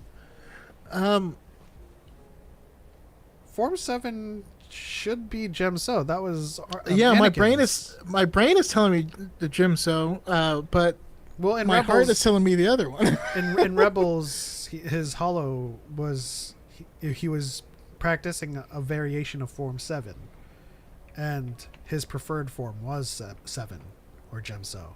I think Juyo is 6 or 8. If you're looking it up. Form 7, also known as Juyo. Oh, interesting. Gemso and Shien are both variants of Form 5? Gotcha. Interesting. So... Oh, wait, no. Was his hollow in Rebels a variation of Form 4? Ataru. I don't know. I'd have to rewatch. I don't think it was Ataru, but considering in that he was... I mean, because Ataru was mostly for like blocking blaster bolts and stuff. Yeah, batting him that's around. what he was demonstrating in the hollow. Yeah. We'll have to watch Rebels again. Always. But yeah, I love the finer details they get into with Vopad and his empty hands techniques. We get a glimpse of a Kalish form named Najong, which is exhibited force or delivered force, which, man, Stephen Barnes, you're on top of that. Because dang, I love the description of certain martial arts as like one concept, right? Like instead of oh, this is Najong, it translates to way of the multiple attacks or something like that. You know, just like Jeet Kune Do is intercepting fist. It's like, I love those simple concepts behind these martial arts names, where Judo is basically hard fist. Aikido is like shifting body. I'm going off of the top of my head. These aren't direct translations, but a lot of martial arts are dossied down or distilled into very, very basic concepts. And then Chulok, like first of all, I didn't really think I could see someone so lethal with a Rodian. Rodian to me is Omitopi. So this book is just tremendous in giving us a glimpse into Mace Windu's finer details as a person, as a warrior, as a Jedi. The martial explanations, all incredible. Also, I mean, something else that pops up is Mace's feelings on slavery in the galaxy. Yeah. And all that. Because I still get the comments of like, the real downfall of the Jedi is they didn't, end slavery in the galaxy. When it was honestly something that was too big, that they want to, that they'll do everything they can to free everyone they can. But it's a problem that requires a political solution, something that they can't offer. But when he looks at Anakin and where his chip was removed, Mace Windu was afraid that Anakin felt like the Jedi failed, in that regard because it hadn't ended slavery. Yeah. And I don't know, just those thoughts are just really cool. She chose Form 1. That's correct. I know at least that much. So Form 1 through 4 is Shicho, Makashi, Sarisu, and Ataru. And then it always gets blurry around Juyo, Niman, and Gemso. Yeah. So 5, 6, 7, whatever they are. I wish we got a little more Shatterpoint references, though, referring to his ability. It got a couple of hints. I think for the most part, it's going to remain this nebulous concept, but I do think it exists. I do think that for the most part, like him being surrounded by glass and the way that he fights and the way he explains himself fighting is kind of indicative or implicative of a larger technique that allows him to see into the weak points of a lot of things. And it's kind of the same way with how Shatterpoint is canon today, which is this kind of concept of sensing a weak point in a structure, right? When he talk in Aftermath, when Palpatine talks about I can sense a Shatterpoint. Yeah. So it largely exists within that vein, although they don't use it. They don't say it as a They don't use it technique. explicitly. Like it's not like in an anime where he strikes someone in the chest and he goes Shatterpoint. But we can. But I do love that you really can think of it as something learned from his time with the people going through their rituals with the web. That do you want to no. I was about to say, do you want to sing his song? But like we've already subjected the chat to Witch's Road Down. I really like that song though. It's so addictive. Shatterpoint definitely exists. He talks about weak points a few times, and he hits that crystal and shatters it early on. Sometimes I enjoy having unique abilities be named. Yeah, I mean, like we said, it is definitely implied. It's just not explicitly like this is the technique he uses, right? And just like how Palpatine senses a Shatterpoint in a ship, it's never said that he uses Shatterpoint the technique, but I like the way it is, how it exists right now. One of the interesting things that the book does is it puts Mace into this conflict where he is both he's wooed by two different parties, and both of them are terrible. Yeah, you know what I mean. Much. And I also really like it as a precursor to the Galactic Civil War. Because when you have two opposing sides going to fight with only bad implications of either side, what do you do? Yeah.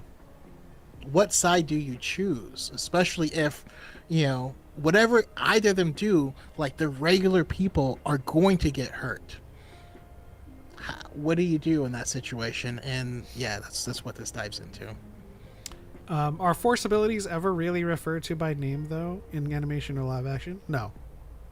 Like we never hear anybody say Force push or Force telekinesis. Like it really is just conceptual thoughts. Like I can make rocks float.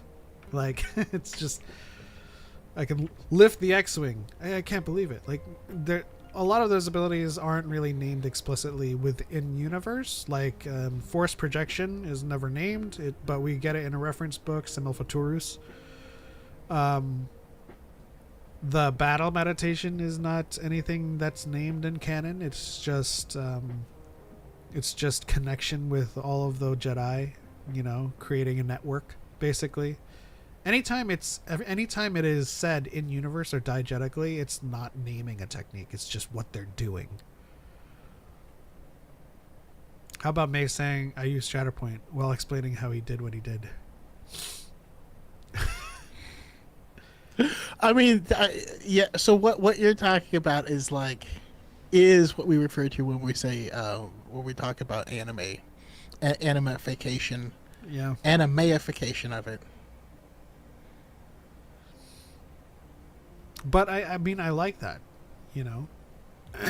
it's like imagining Empire Strikes Back, and Luke's X-wing is kind of sinking into the swamp, and then Yoda's like, use telekinesis, you must. Like, it's kind of like being explicit about what you're doing with the Force just kind of takes away from the mystique of it, You know what? Okay, here's what I gotta say though. I'm not someone who really wants remakes of things, but I would absolutely watch it like if Studio Mappa did the Star Wars original trilogy, and to have Palpatine be like, right on.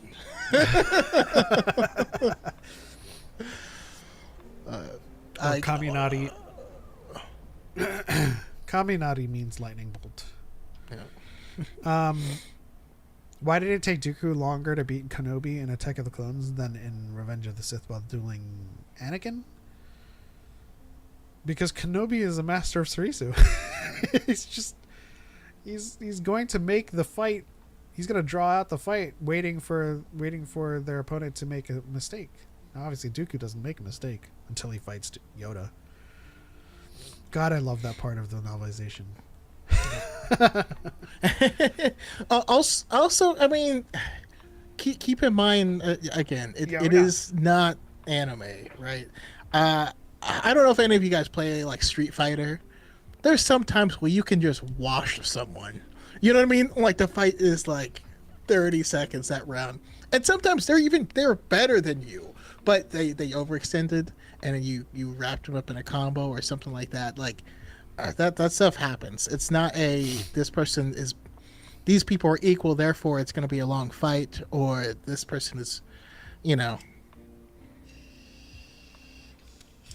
would think that Kenobi would be harder to defeat with more training. I mean, that's the case. Like, Sarisu was the stamina, was the defensive technique form. It was literally meant to draw out the fight and wait for an opportunity for your opponent to make a mistake and overextend. Yeah, think of it as a tier list with counters.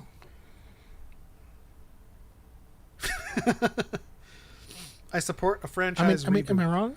The saga is kind of a mess as far as having a consistent narrative, and there's things that make no sense. I'd love a new take on the story. Which story? You just want Star Wars to be rebooted, like, overall? Dooku defeated Kenobi quicker in Revenge of the Sith than Attack of the Clones. I think it's because at that point Anakin was going in hard, right? He's like, Anakin, together, like, right? Didn't Anakin like kind of push the envelope a little bit? I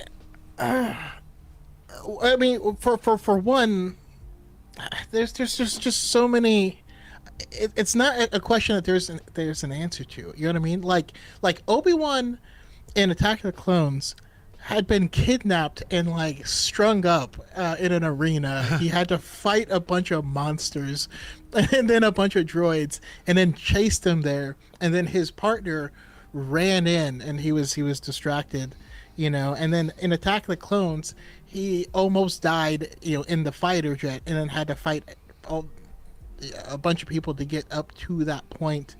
I don't know. I don't think there's a solid answer. Literally all of it? Well, I disagree, because I don't want to start over on my lore Bible. I really don't. I want everything that I have read thus far to be applicable still. Kenobi beat Anakin because he's the GOAT. Yeah, I mean that's like saying, well, if Anakin can't beat Kenobi, but he can beat Count Dooku, then how come Count Dooku can beat Kenobi? And you're like, that's not how it works. Don't get me wrong, I love the movies we have, but it'd be cool to get a modern version of the story. The only problem I see with that is, like, we already have Ewan and Hayden back in these contemporary stories that we're getting, and to do like a franchise reboot of the saga itself, like, it really would have to be everything. I mean, can you imagine how the fandom menace would would react to that? I don't know, man. I don't know. I mean, obviously, without a doubt, they think it's a woke agenda for sure. No matter what. But we already reacted to Theory's video on Poor George and how they're trying to kick everybody out. If you guys watched that video, I hope you appreciated me right after he said that, showing a picture of Ewan and Hayden back in the franchise. She's like, hi, we're still here. No one's kicking anybody out. The Fandom Menace couldn't handle a reboot. I don't think they can't handle Star Wars as it is right now. They can't handle it. They keep on complaining about the stuff that they don't want to see in Star Wars, but they're the biggest people that put the stuff into Star Wars that they complain about. Like this entire episode of DYAD in the Force is us talking about Star Wars. Still, we do this week by week. But you look at their videos, it's all about the stuff that they hate. And I would wager that they create the problem that they're complaining about.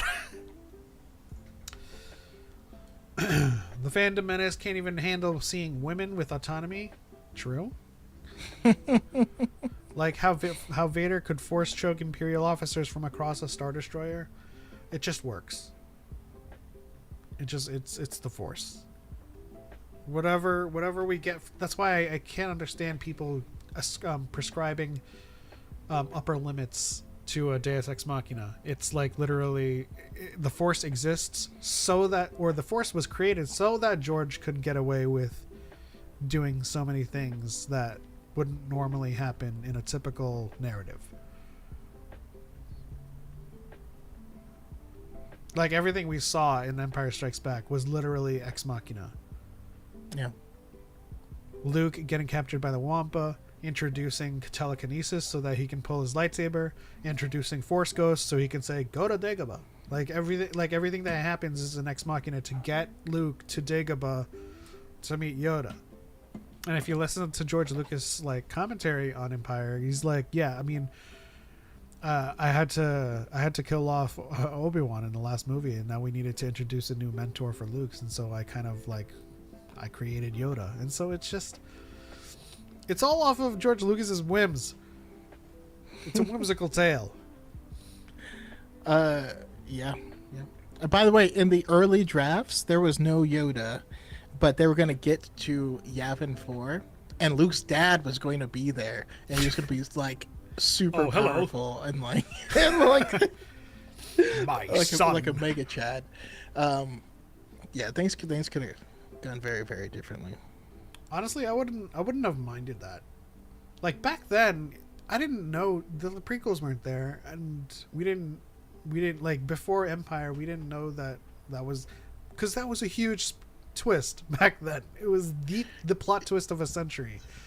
So like, if Empire had started and he met his dad, I'd be like, oh, that's pretty cool. That's his dad. He must be really strong in the Force, you know. Yeah, it was so. Oh man, things are just different. It's really hard to like truly put into words, but like certain things, like there was no secrecy. There was no secret. There was no spoilers. No one cared. The book for Star Wars came out before the movie did. Yeah. You know what I mean? But like we'd be scouring the internet trying to find clues, and we find a reference to well, Darth Vader looks like that because he fell in a volcano and stuff like that. Like, I do kind of miss those days. Yeah. But you know, like, although I don't miss the Mary Sue discussions. They were happening back then as well. It's crazy. But they weren't as atrocious as they are today. Like they weren't as atrocious, the masks weren't as atrocious. Yeah. But the discussions definitely did happen. Trying to parse my own syntax there. The faces Palpatine made were subtle cues about this to Dooku. Palpatine tampered with Obi-Wan's Force shield in Revenge of the Sith in the same way. I mean, if you have a source on that, feel free to send it to me. I'd like to check that out. But I've consumed a lot of stuff. I haven't run across that. So the next thing I do is like he's just a creep sitting in the chair, just going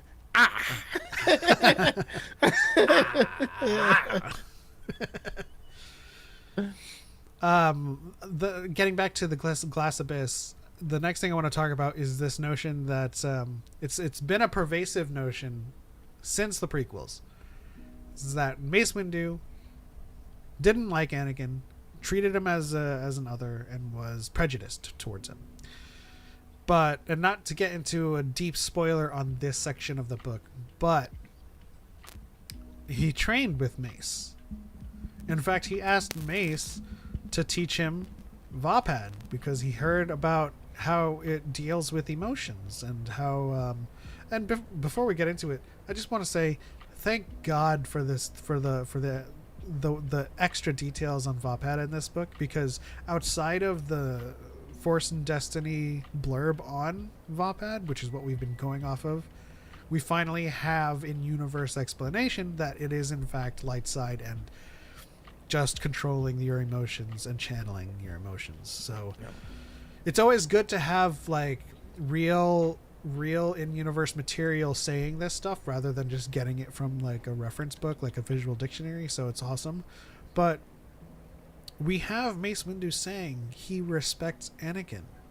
Like, Anakin jumps into training and jumps into learning VOD even without explicit instruction from Mace. And Mace is like, man, this kid's all right. I went into my really weird accent for Mace there.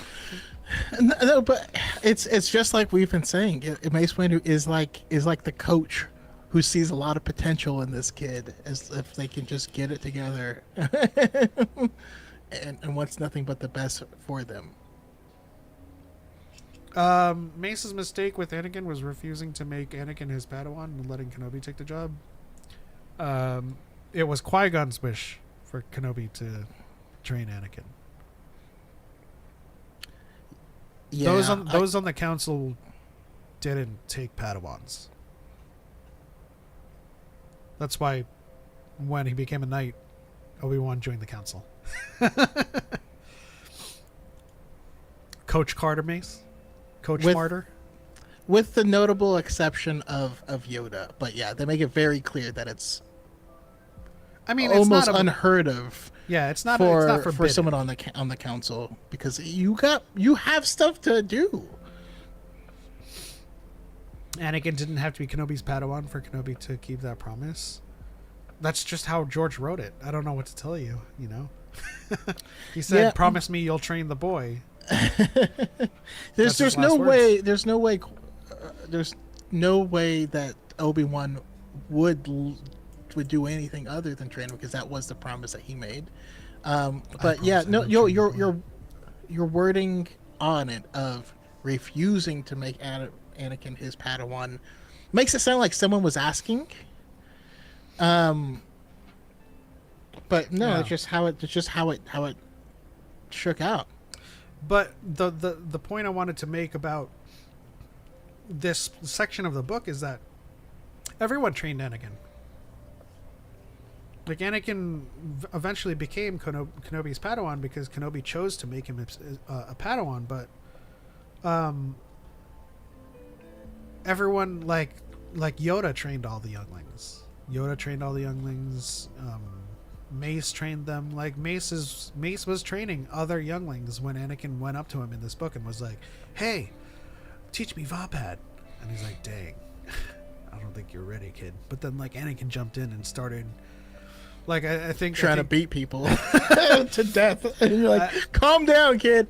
I think the passage is the passage from the book is Anakin was already training in the concepts of VOD without explicit instruction from Mace, and that is when Mace and then Mace says that he highly respects Anakin's attitude in his initiative.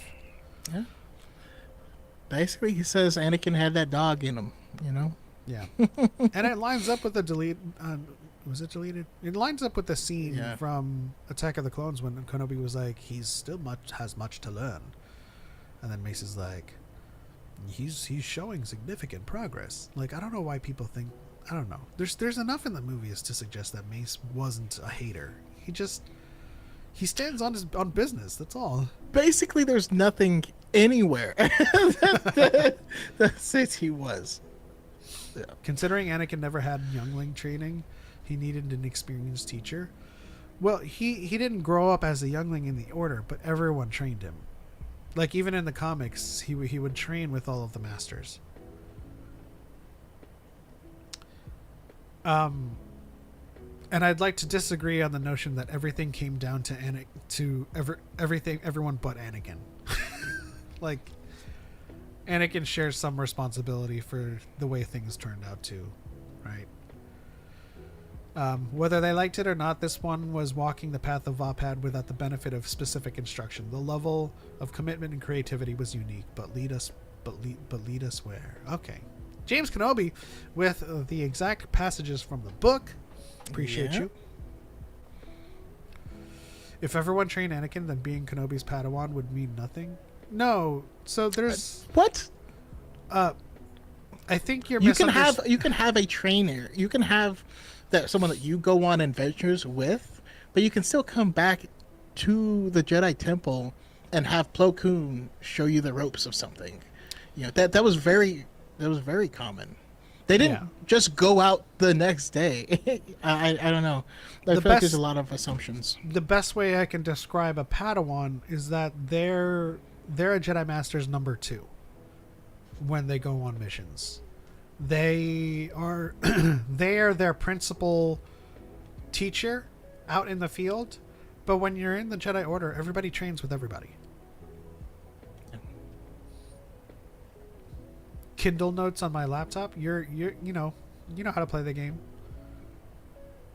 I feel like that probably would be best than a separate lore Bible, but then I could just open up my lore Bible and have everything there. Wouldn't being the Padawan of a specific Jedi mean that Jedi is the largest influence? Yeah, he was. He was the largest influence, but that doesn't mean that nobody else trained Anakin, even if he wasn't a youngling in the creche. We literally have a Forces and Destiny episode of Ahsoka training with Anakin, and then Yoda comes in and teaches her stuff. You know what I mean? Like that. I don't know. That was common. Yoda came in and was like, "See where you are, we must," and then like totally raffle stomps. Wow, that's a early 2000s word. Right. Yoda comes in and like gamer lingo. Yoda bodies Ahsoka in lightsaber combat, and he's like, "Stop trying to be Anakin, be yourself." And then she's like, "Right." And then she goes Jarkai and like, it is a shortened, kind of distilled down version of that training. I hate to think that it's like, be myself, Jarkai. Like, obviously that training happened a little bit more over time, for sure. Anakin needed a more experienced Jedi to be his largest influence. Kenobi was 25 in episode 1. I think we all largely think that, for the most part. But the notion, I think we all agree that the notion that Kenobi wasn't ready, we agree with. But at the same time, Anakin is also responsible for many of the things he did, regardless.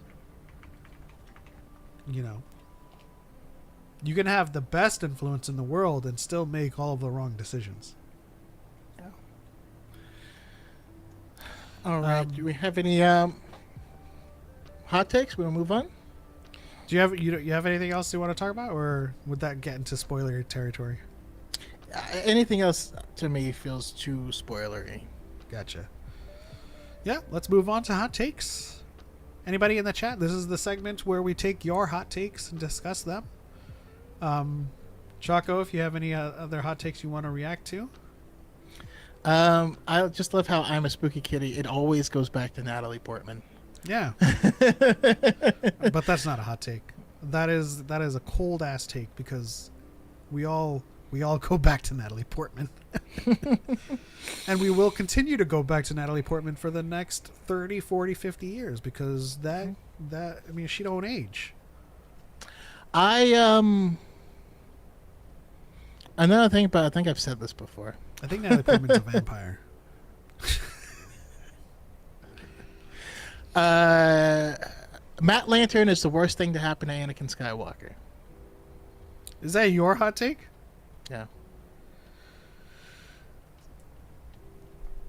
Matt Lantern is too goddamn charismatic. Well, hold on. It's Lantern. Matt Lantern, yeah. Matt Lantern is too charismatic of a character. I think his charisma far exceeds Hayden's in the films. In the films specifically. And so we end up with a weird hodgepodge picture of a character who, by all rights, shouldn't have fallen to the dark side, but still did. Yeah. I mean, as much as I agree that's a hot take, I kind of agree with that sentiment, because, like, I feel like everything that we're shown in the movies with Hayden, like, definitely points to someone falling. But then you watch Clone Wars, Matt Lanter's and Anakin, and you're like, that's Superman. This guy's this guy's got everything figured out. Like, yeah. I mean, he has his moments, of course, but he has his moments. But like, they'll play Dark Side. They'll play like the first couple notes of the Imperial March, and then nothing will come of it. You know what I mean? Like, no one's like. Craig McGuinn says, if Anakin didn't have charisma, then Padme never would have fallen for him. I mean, I would argue that there was zero Riz in the movies. I hate sand. It gets everywhere. You haven't changed. Riz is just a charisma modifier. Right. No, sorry. Riz is an attractiveness modifier. And so while he had no Riz, he was very attractive. Yeah. Listen, the hotter you are, the less Riz required. That's all I'm saying. I just know personally, especially with the clunky dialogue that George Lucas was always destined to write, there's absolutely no way a person like Natalie Portman would fall for that character, other than how attractive Hayden is. Yeah. You know, you haven't changed. You're still the same person I remember from my dreams. Jesus. Anakin saying he hated sand is a metaphor for him hating his life from before Qui-Gon found him.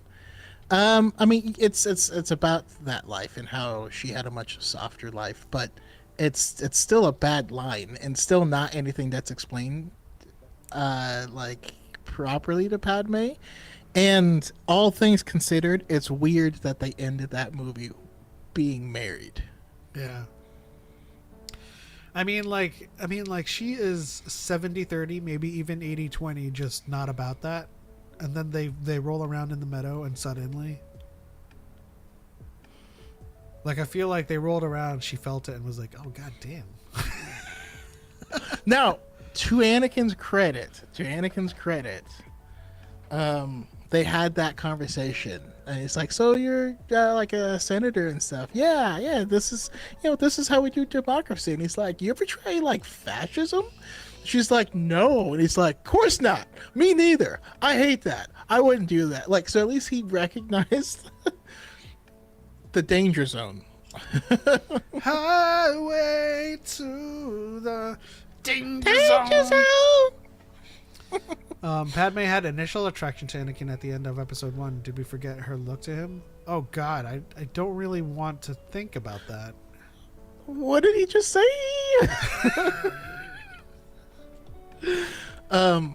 No, she didn't have attraction to him during episode 1. Right. But What did you say? I do know the look. That's just how she looks. Yeah. He had Edward Cullen eyes in that movie. Jeez. Specifically, she's like, "Stop looking at me like that." And he's like, like what? More eyes. I feel like Padme in episode 1 just looked happy. She just was a nice person and was looking at Pity hot. She was looking at. She was 14. She was she was looking at a kid, smiled at him, was being nice. I don't think there was any attract. I don't know. I can't get behind the notion that there was any attraction to a 9-year-old. I really, especially when you're 14. Like, I get having those playground crushes when you're in like grade school and stuff, but like, I don't know. I mean, we know from canon. Like, she's like, "Oh yeah, that was the little boy from the thing where my whole planet was in danger." You know what I mean? Like he was a footnote in her story. That she always remembered because he gave her that gift. But no, there wasn't a thing. There was no expectation to ever see him again or anything like that. Do you see him hitting on the queen when he's just 9 and she's 14? That's in quotes. Where are you getting this? Well, now, on the other side, I mean, Anakin had way more riz as a child. but that makes sense in canon, right? The Jedi Order is gonna distill the riz out of you.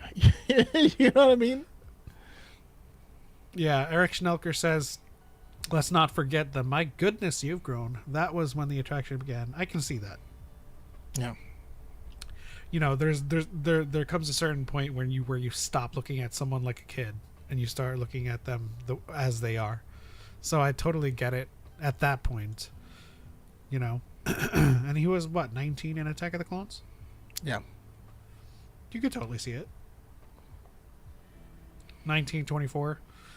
And then of course in Revenge of, I mean, like, yeah, I think that lot lines up from my thought when they go rolling around in the meadows. they start rolling around. She feels like, my God, you've grown. Was Padme miss Anakin in her life just like Anakin missed Padme? No, I highly recommend, Craig, you pick up the Queen's books. You know, you can pick up the Queen's books and you can find out exactly how she felt in Star Wars canon, and that'll clear up all of this. But no, again, he was a little boy. That was part of her adventure. The big thing that he did for her, though, is made her aware that like slavery was still going on in the galaxy, and that became a big thing for her. Yeah, I always viewed that line as her just politely saying, "Damn." It makes sense, honestly. I've got to hang out with him. Like... No, but then he started going to nightclubs with Palpatine. So weird. I forgot my back was unlocked, so I went back to laugh and I was like, "Oh!" Yeah, no, so weird. He was definitely attractive, but his riz was totally tailored by like old man Palps. Like, you get uncomfortable with him with the slow turns, like, "Have you ever heard the tragedy of Darth Plagueis the Wise?" And then you imagine him in the club with old Palpy, and he's like, "This is my jam." Oh my gosh! Like imagine like this. That's Palpatine right there. No. I could dance to this song all day long. This is called Darth DJ. Papa Palp's clubbing on the scene, testing the Darth Plagueis story out. I like that notion that Palpatine, that's like a pickup line. So he's out in the club, he sees a nice little like Twi'lek in the bar, and he's like, just walks up to for whatever she's having, and then goes like, "Oh, who are you? Have you ever heard the tragedy of Darth Plagueis the Wise?" So, long time ago, back in like it was 2016, I made a Tinder account as Palpatine, and I would just swipe on every single girl because I just wanted to do Star Wars lines, but no one ever liked me back. I mean, But come on. Did you use Palpatine's picture or Ian Yes. McDermott's picture? I used Palpatine's picture with his Senate clothes with the puffy sleeves, and in the captions it was like, "I am the Senate" and all that stuff. I thought it would be hilarious, but I never got to spit game as Palpatine. Montreal asked, did Palp actually lose to Windu, or did he do it for drama? So George Lucas is actually on the record saying that Palpatine lost to Mace Windu fair and square. Yeah. Also, the moment he started acting weak was when Anakin showed up. And I do believe even in the comics, Palpatine says there's only two people that are a real threat to him, and that's Yoda and Mace Windu. Yeah. Also, think about it this way. There's no that moment was Anakin choosing not to fulfill the Chosen One prophecy. And so if Palpatine is faking the whole time and didn't actually lose, then there's no stakes anymore. You know what I mean? If he's pretending in any way, then that makes Anakin's decision that much more laughable. Right? The fact that Mace Windu could have ended Palpatine's reign then and there makes Anakin's decision to betray him all the more heavy. Yeah. Star Wars Forge says, I just watched your latest video reacting to Star Wars Theory. You guys are right. Liking Star Wars has nothing to do with left or right. I like the sequels, and I'm a centrist Christian. Yeah. So, I mean, again, like we said, Star Wars is very much anti-fascism. You can't be a Nazi and love Star Wars. That's a thing that's real. I mean, but you can love certain portions of Star Wars. That's true. But anything to the left of like Nazi and pro-fascism, you know, people just like what they like, and it's cool. There's no problems. You know, we hang out. We love Star Wars. Yeah, that's the main message of our reaction. Basically, it's like, if you want to be the change that happens, then start making videos talking about Star Wars. Yeah, just like we talk about Star Wars week in, week out. We're not a political channel. We don't push forward any ideologies. It's just Star Wars. And although we have our personal beliefs and our personal stances, it's not. It doesn't really inject into our kind of commentary on Star Wars, other than like our larger analysis of the politics within the universe. But yeah, like complaining that we used to be in a time where we talked about Star Wars and now it's all politics. It's like, that's because all of the videos you make is all about politics. Montreal official says Mace isn't as powerful as Palp. He just made a power loop with the Voped to put Palp's power back on him, right? So in that fight, Mace Windu is not as powerful as Palpatine. That's true. But the fight doesn't always go to whoever's the most powerful. And I would argue if you were to swap fights and have Yoda in the room and have Mace Windu fighting in the Senate floor, I think Mace would have gotten obliterated on the Senate floor. if Palpatine had more room to bring the Force itself to bear. That's just my own, well, personal and idea. also, and I think Yoda would do well in the close quarters. No, I think juxtaposition to that, like Yoda would annihilate Palpatine in close quarters, like which is exactly why Palpatine was ran away. Yoda shows up, and I was like, "Gotta go." I'm like so literally, powerful. Then why leave? Like he's come on, bro. He's a master Ataru practitioner, and he's a master of all forms, just like Palpatine. But he's diminutive. He's got in tight spaces, he's got more advantage over Palpatine, and he's just as powerful in the Force. And that's why Palpatine's always running. But like the truth of the matter is, both Yoda and Mace Windu disarm Palpatine, because Palpatine, even though he is a master of lightsaber forms, he was never a huge advocate for lightsaber combat. I do like how in the novelization, when Mace Windu blows out the window, Palpatine like gets legitimately scared in that moment. I was like, this dude's crazy. And Mace is like, all right, little force grip on this windowsill, and we good. We still rocking and rolling. Star Wars Force says, I'm a big fan of the Night Sisters. So am I. In particular, Asajj Marin. That's their name. Or Marin Ventress. Or Mentress. Or Asarin. When Vader tells Obi-Wan, I'm not your failure, do you think he's apologizing to him? No. I think he's trying to hurt him. Yeah, well, I think he's trying to hurt him, but I also think he's trying desperately to kill Anakin there. No. He's trying. I think that line represents, and this might just be my own opinion, because it's not really, there's no explicit confirmation of the fact, but that line is like him trying desperately to own the decision to fall. Like, it's like, I'm not your failure, Obi-Wan. Like, this is entirely my decision. This is all me. You know?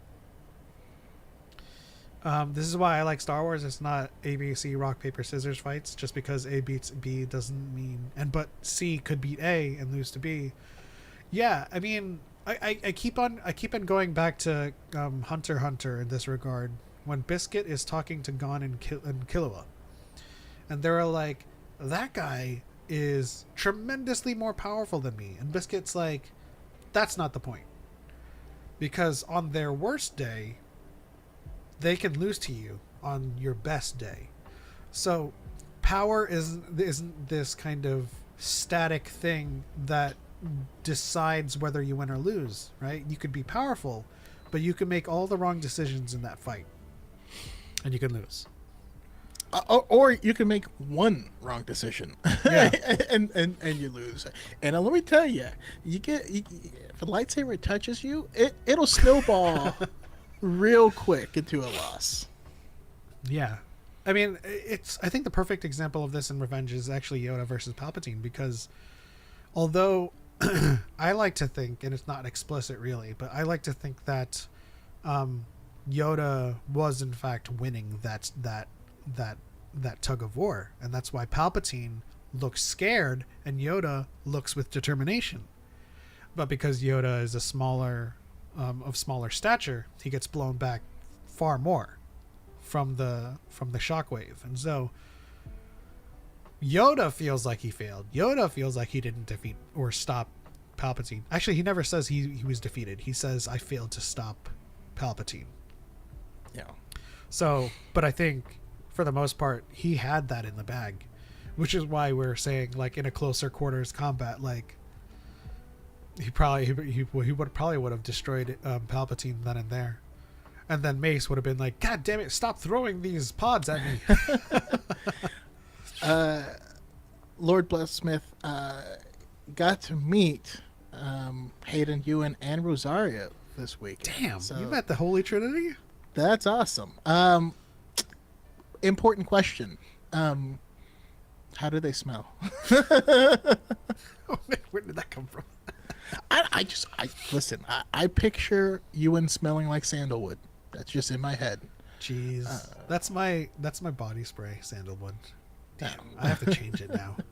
Do you remember when the pandemic started and people were going to Target and buying out specific candles for characters? Yes, absolutely. Those are good times. We need to bring that back. My body wash is citron, just to keep away the bugs. What kind of force do the Night Sisters use? Can anyone who's force sensitive use Night Sisters magic? No. Their magic is it's just magic.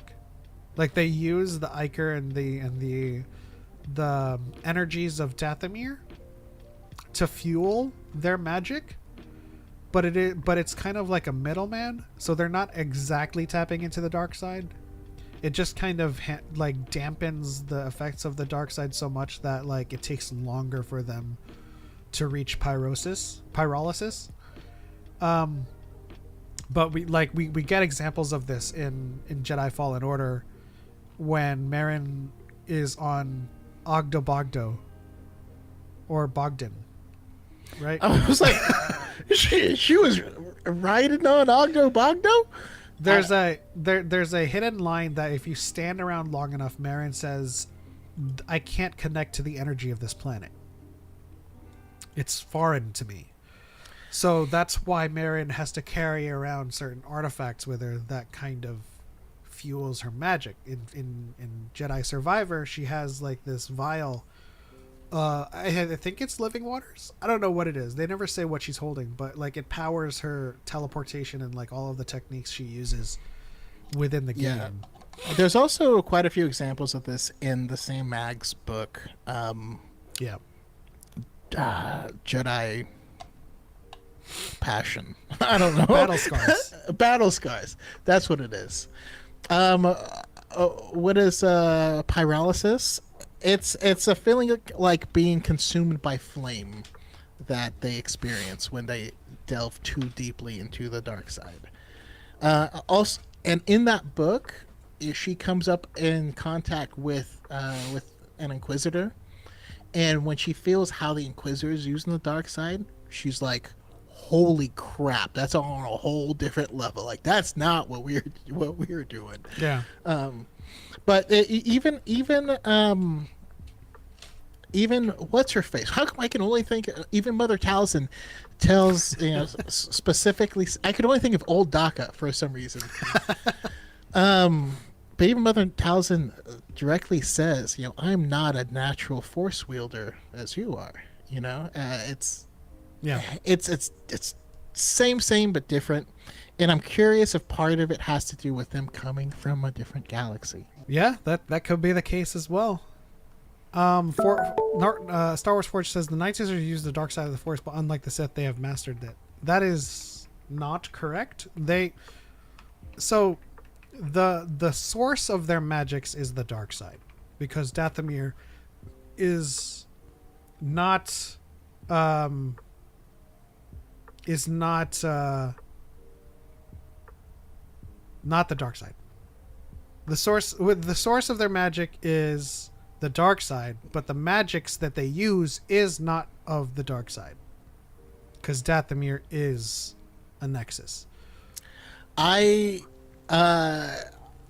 take it to be similar to dark magic in fantasy, where you use the life force of another creature in order to create it, in order to tap into it. That's kind of how I typically see it, and that's why they have to go down and get like hunt the dweller and stuff like that. But yeah, there's a lot we don't know about it. Maybe we'll find out more in Ahsoka season 2. But that's why the corruption manifests itself differently in pyrolysis. It's like another person. It's removed one additional. Yeah, like I said, creature. the Iker, the living waters, acts as a middleman between them and kind of is a buffer. Magics is an aspect of the Force. That's not what the Star Wars book says. Forge, where are you getting this information?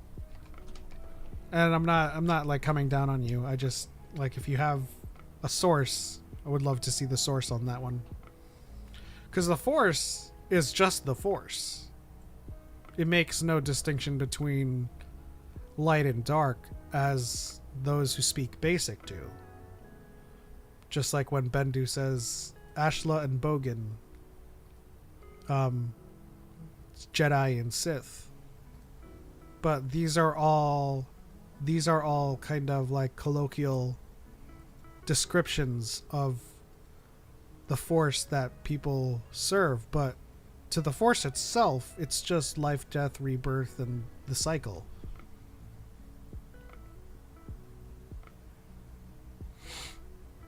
I thought the magic they use is basically the Force. They just call it something differently. No, just like the quote that that Choco pulled up from Mother Townsend. She says, "I'm not a Force wielder like you guys, like you Jedi." I forget the quote, but she says, "I'm not a normal Force wielder. I am not the natural Force wielder like you Jedi." Yeah. It's in the canon novel Dark Disciple. We've read that. What is the citation?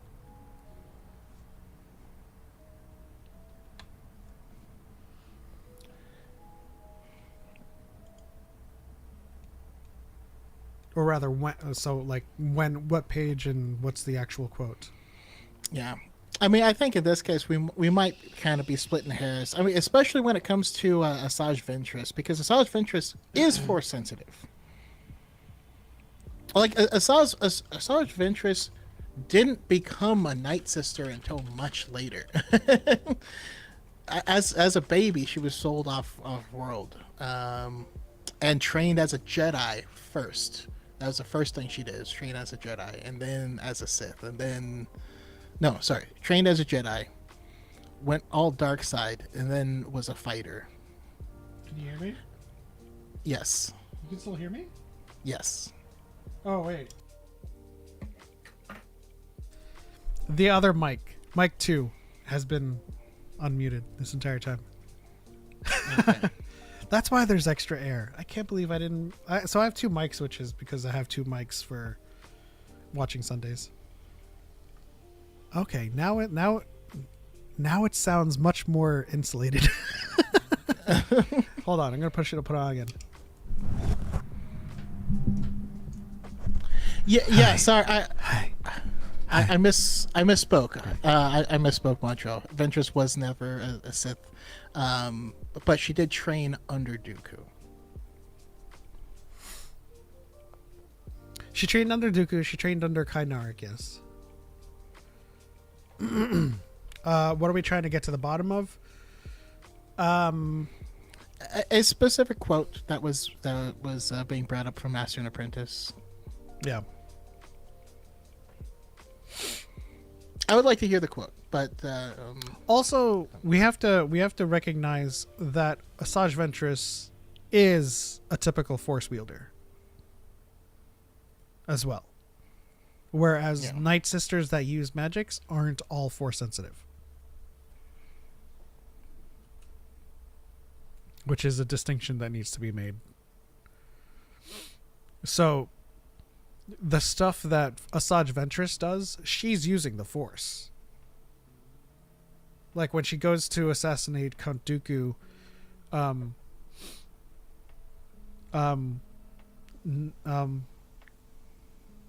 are their names? The 2 Night Sisters with her are not Force sensitive. They use magics though. Yeah, so magics is what you... Yes. So is Marin. She can Force push. Yes, yeah, Marin is a natural Force user, but actually learns that later. Yeah.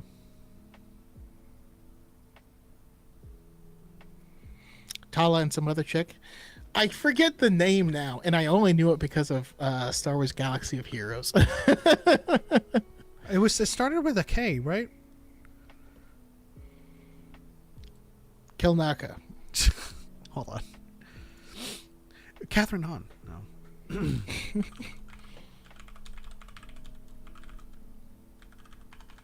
Darth Tyrannus was a dope name. It was.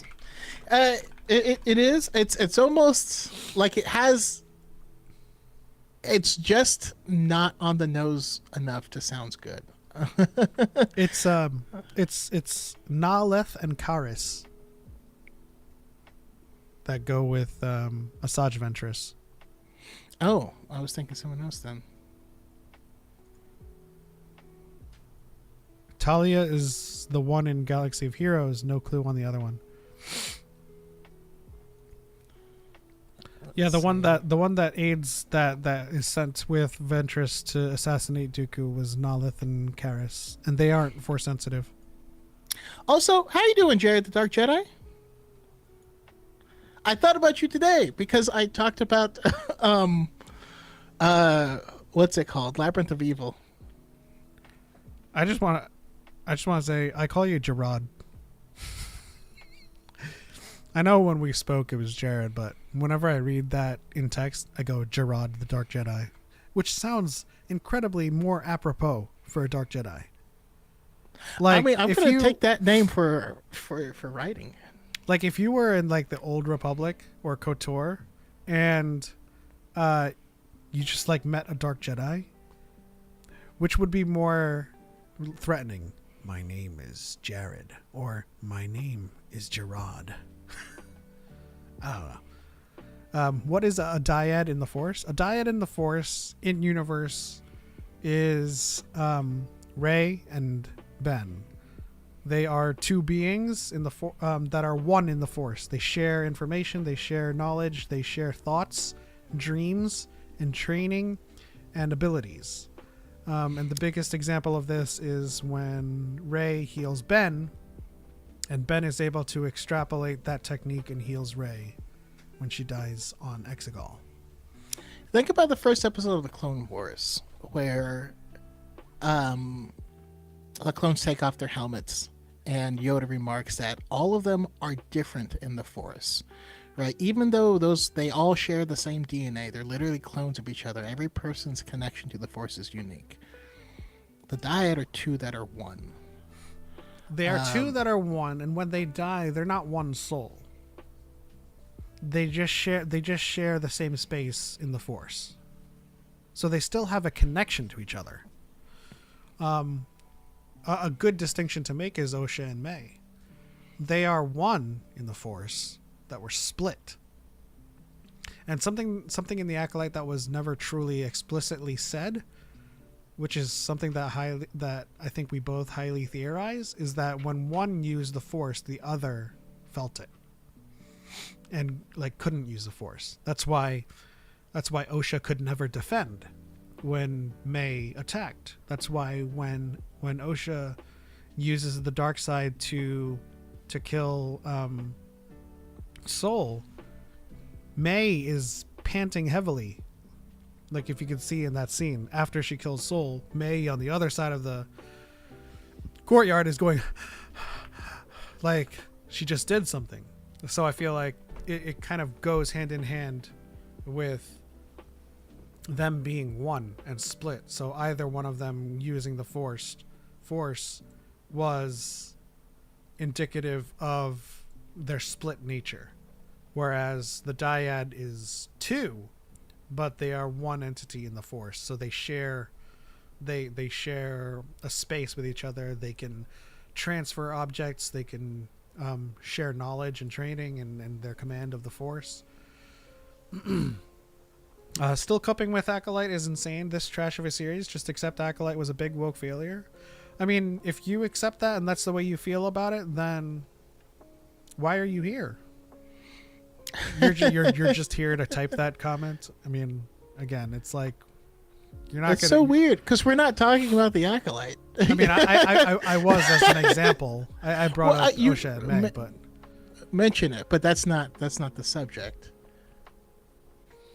Not even to be rude. What are you even talking about? I want to hear your argument. We're just talking. Someone in the chat asked what the dyad in the Force was. Night Sister Magics is also known as Force magic. Yeah. Yeah.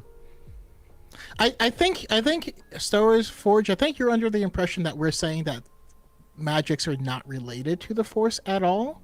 and that's not what we're saying. Well, what I'm specifically saying is that Magix was not using the Force in the way that the Force is used, right? Magix acts as a middleman, as a buffer. Why did Anakin think he could keep Padme a secret when everyone can feel his emotions through the Force? He did keep her a secret. Now, the level of specificity with which you can know what was going on is very different. Also, being a Jedi is not a 9-to-5 office job where you sit next to this person all day and day out, right? They're out traveling for months and months at a time doing things like so. Yeah, you could tell that he was connected. You could tell that he had feelings for her, but you wouldn't be able to tell what they've done. You couldn't tell that they got married. You couldn't tell, because that's how you feel about that person. Also, it doesn't mean anything. The Jedi don't spend their time open to everyone's feelings. Like, they can sense disturbances, but like they don't spend the 24 hours in the day trying to pry into people's emotions and sense their feelings. And this is actually touched on in I mentioned it last week, in Brotherhood, where Obi-Wan can sense something and he doesn't know exactly what it is. And this is specifically, at the end of or during Attack of the Clones, Anakin fell in love, got married, and murdered a bunch of kids and stuff. And so Kenobi knew something happened, but not what. And he's like, but when he's ready, if he wants to talk about it, I'm here for him. But yeah, they have bigger things to do than to try and figure out who's with who. Essentially, it comes down to vibes. Every time they send something, it's always like something is troubling you or something's wrong, right? They don't really go in and pry and try to sense the details or the specifics of anything. They're not like, haha, you have a crush on Siritachi. Why are you even here? Seems to me like you cannot defend this series as you become defensive directly. I didn't become defensive at all. But I will answer your question. Why am I here? Is because I'm streaming and this is my channel. This is our show. I would like to ask why you are here. He goes on to say the guy on the bottom has no clue what's going on, only watched Clone Wars. The guy on the bottom is Darth Choco, and he probably has 10 times the amount of knowledge and information about Star Wars than you will have within your life. And that's not a flex. It's just a fact. Yeah. Who was your favorite bounty hunter? Embo. I'm an Embo dude. Embo too. I actually noticed I share a lot of favorites with Dave Filoni. Do ignore the trolls, guys. I'm not the biggest Acolyte fan, but what those trolls will do is comment to try and get a reaction out of you. Oh, I know. But this is how we handle the trolls. To be honest, they're not gonna get under our skin. We're not gonna do big reactions to them or get angry. It's just we like to steel man them as much as possible until they leave, because they're not gonna rile us up. Bane or a Singh. Nice, okay.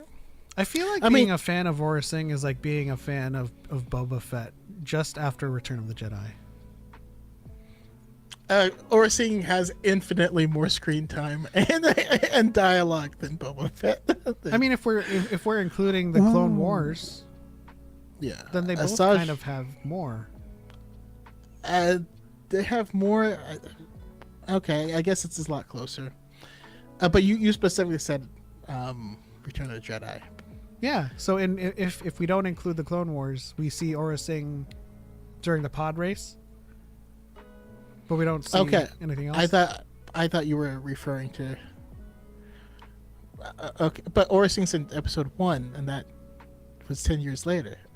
I don't know. Anyways, Troll's not even making sense though. Yeah, So sometimes they pop in here, and let's be honest, most of them are kind of dumb. Anyone who uses the word woke, unironically, and so we Also- just make them feel dumb, and they usually go away. Also, like, if you see my reaction or how we handle it, and then they call that defensive, like, it's just they're just talking, like they're just saying things at that point. She is in episode 1, yeah, but I think she has the same amount of screen time as Boba. Black Chrysanthemum has become a new favorite after reading Afra. Santi is fantastic. I mean, I was a huge fan the first time I read his fight with I was about to call him Wookiee, with Chewbacca. With Chewbacca. And then, like, and and Nar this Shaddaa. is something we like to say a lot, just to kind of prime it.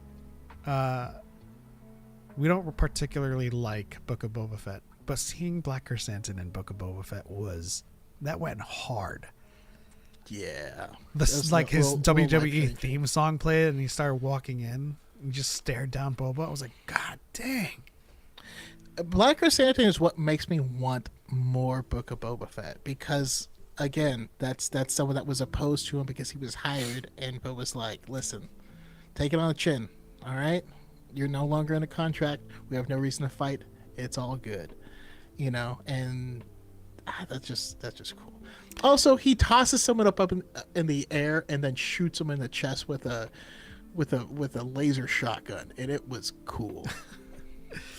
Oh man, all of this talk, I knew for sure it was going to happen, and it in fact did happen, because James Kenobi brought out Talon Card. It's like every time we talk about these characters, I always have to mention Satele Shan. Yeah. Y'all like the Old Republic? Love it. Well, I keep on speaking for you. My bad. It's my favorite era. It was my favorite. It was surpassed by the High Republic, personally, but I still love it. So I have 3 categories. Overall, the Old Republic is my favorite era. In Legends, the Old Republic is my favorite era. In canon, High Republic is my favorite era. But that's largely because there's no Old Republic in the canon. So You guys like Jaina Solo? Jaina Solo is my favorite Star Wars character, period.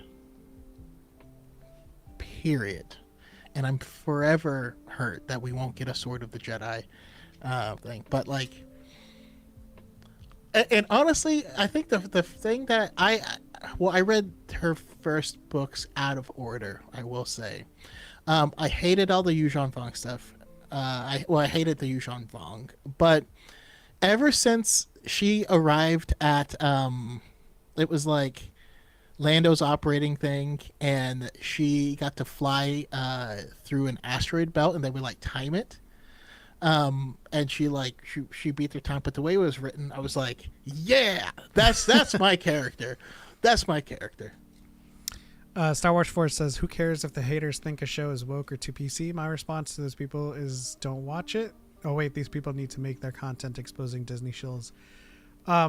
Those guys are sheep of the other herd.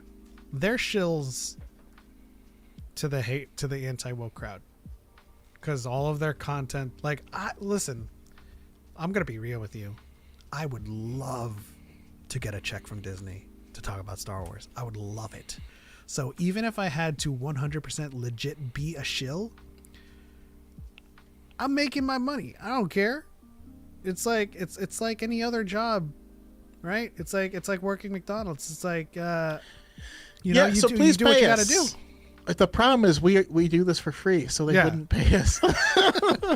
We're giving up the milk. Lots of money on the table. Let's see. Mitra Surik, she's better than Revan. Oops. Sorry, Revan fans. Facts. That's actually objectively. Okay. Here's my thing. Everything that makes Revan cool is stuff that you hear about him doing in Knights of the Old Republic 2. Actually, in all honesty, we're most likely shills for you guys, because we enjoy doing what we do, because we get to hang out with you guys all the time and talk about Star Wars. I mean, we could sit on a call between me and Choco and talk about Star Wars, but it's always fun to have the conversation with a whole bunch of other people. But by the way, Star Wars Forge, I feel like you're the only person I've ever seen who likes Ayn Rand. That's impressive. Did he say that? Did they say that? Yeah. It was yeah. Mika Surik, Cray, and Cray is amazing, and Ayn Rand. I feel like you could add Cantankerous Ordo. I call him Cantankerous, but Cantankerous Ordo to that list. So when the pandemic first hit and I had lost my job there, so I had it in my bio that, you know, if you PayPal me $1, I'll make a video on whatever you wanted. And someone chose Ayn Rand. And I was like, I have nothing to say about it.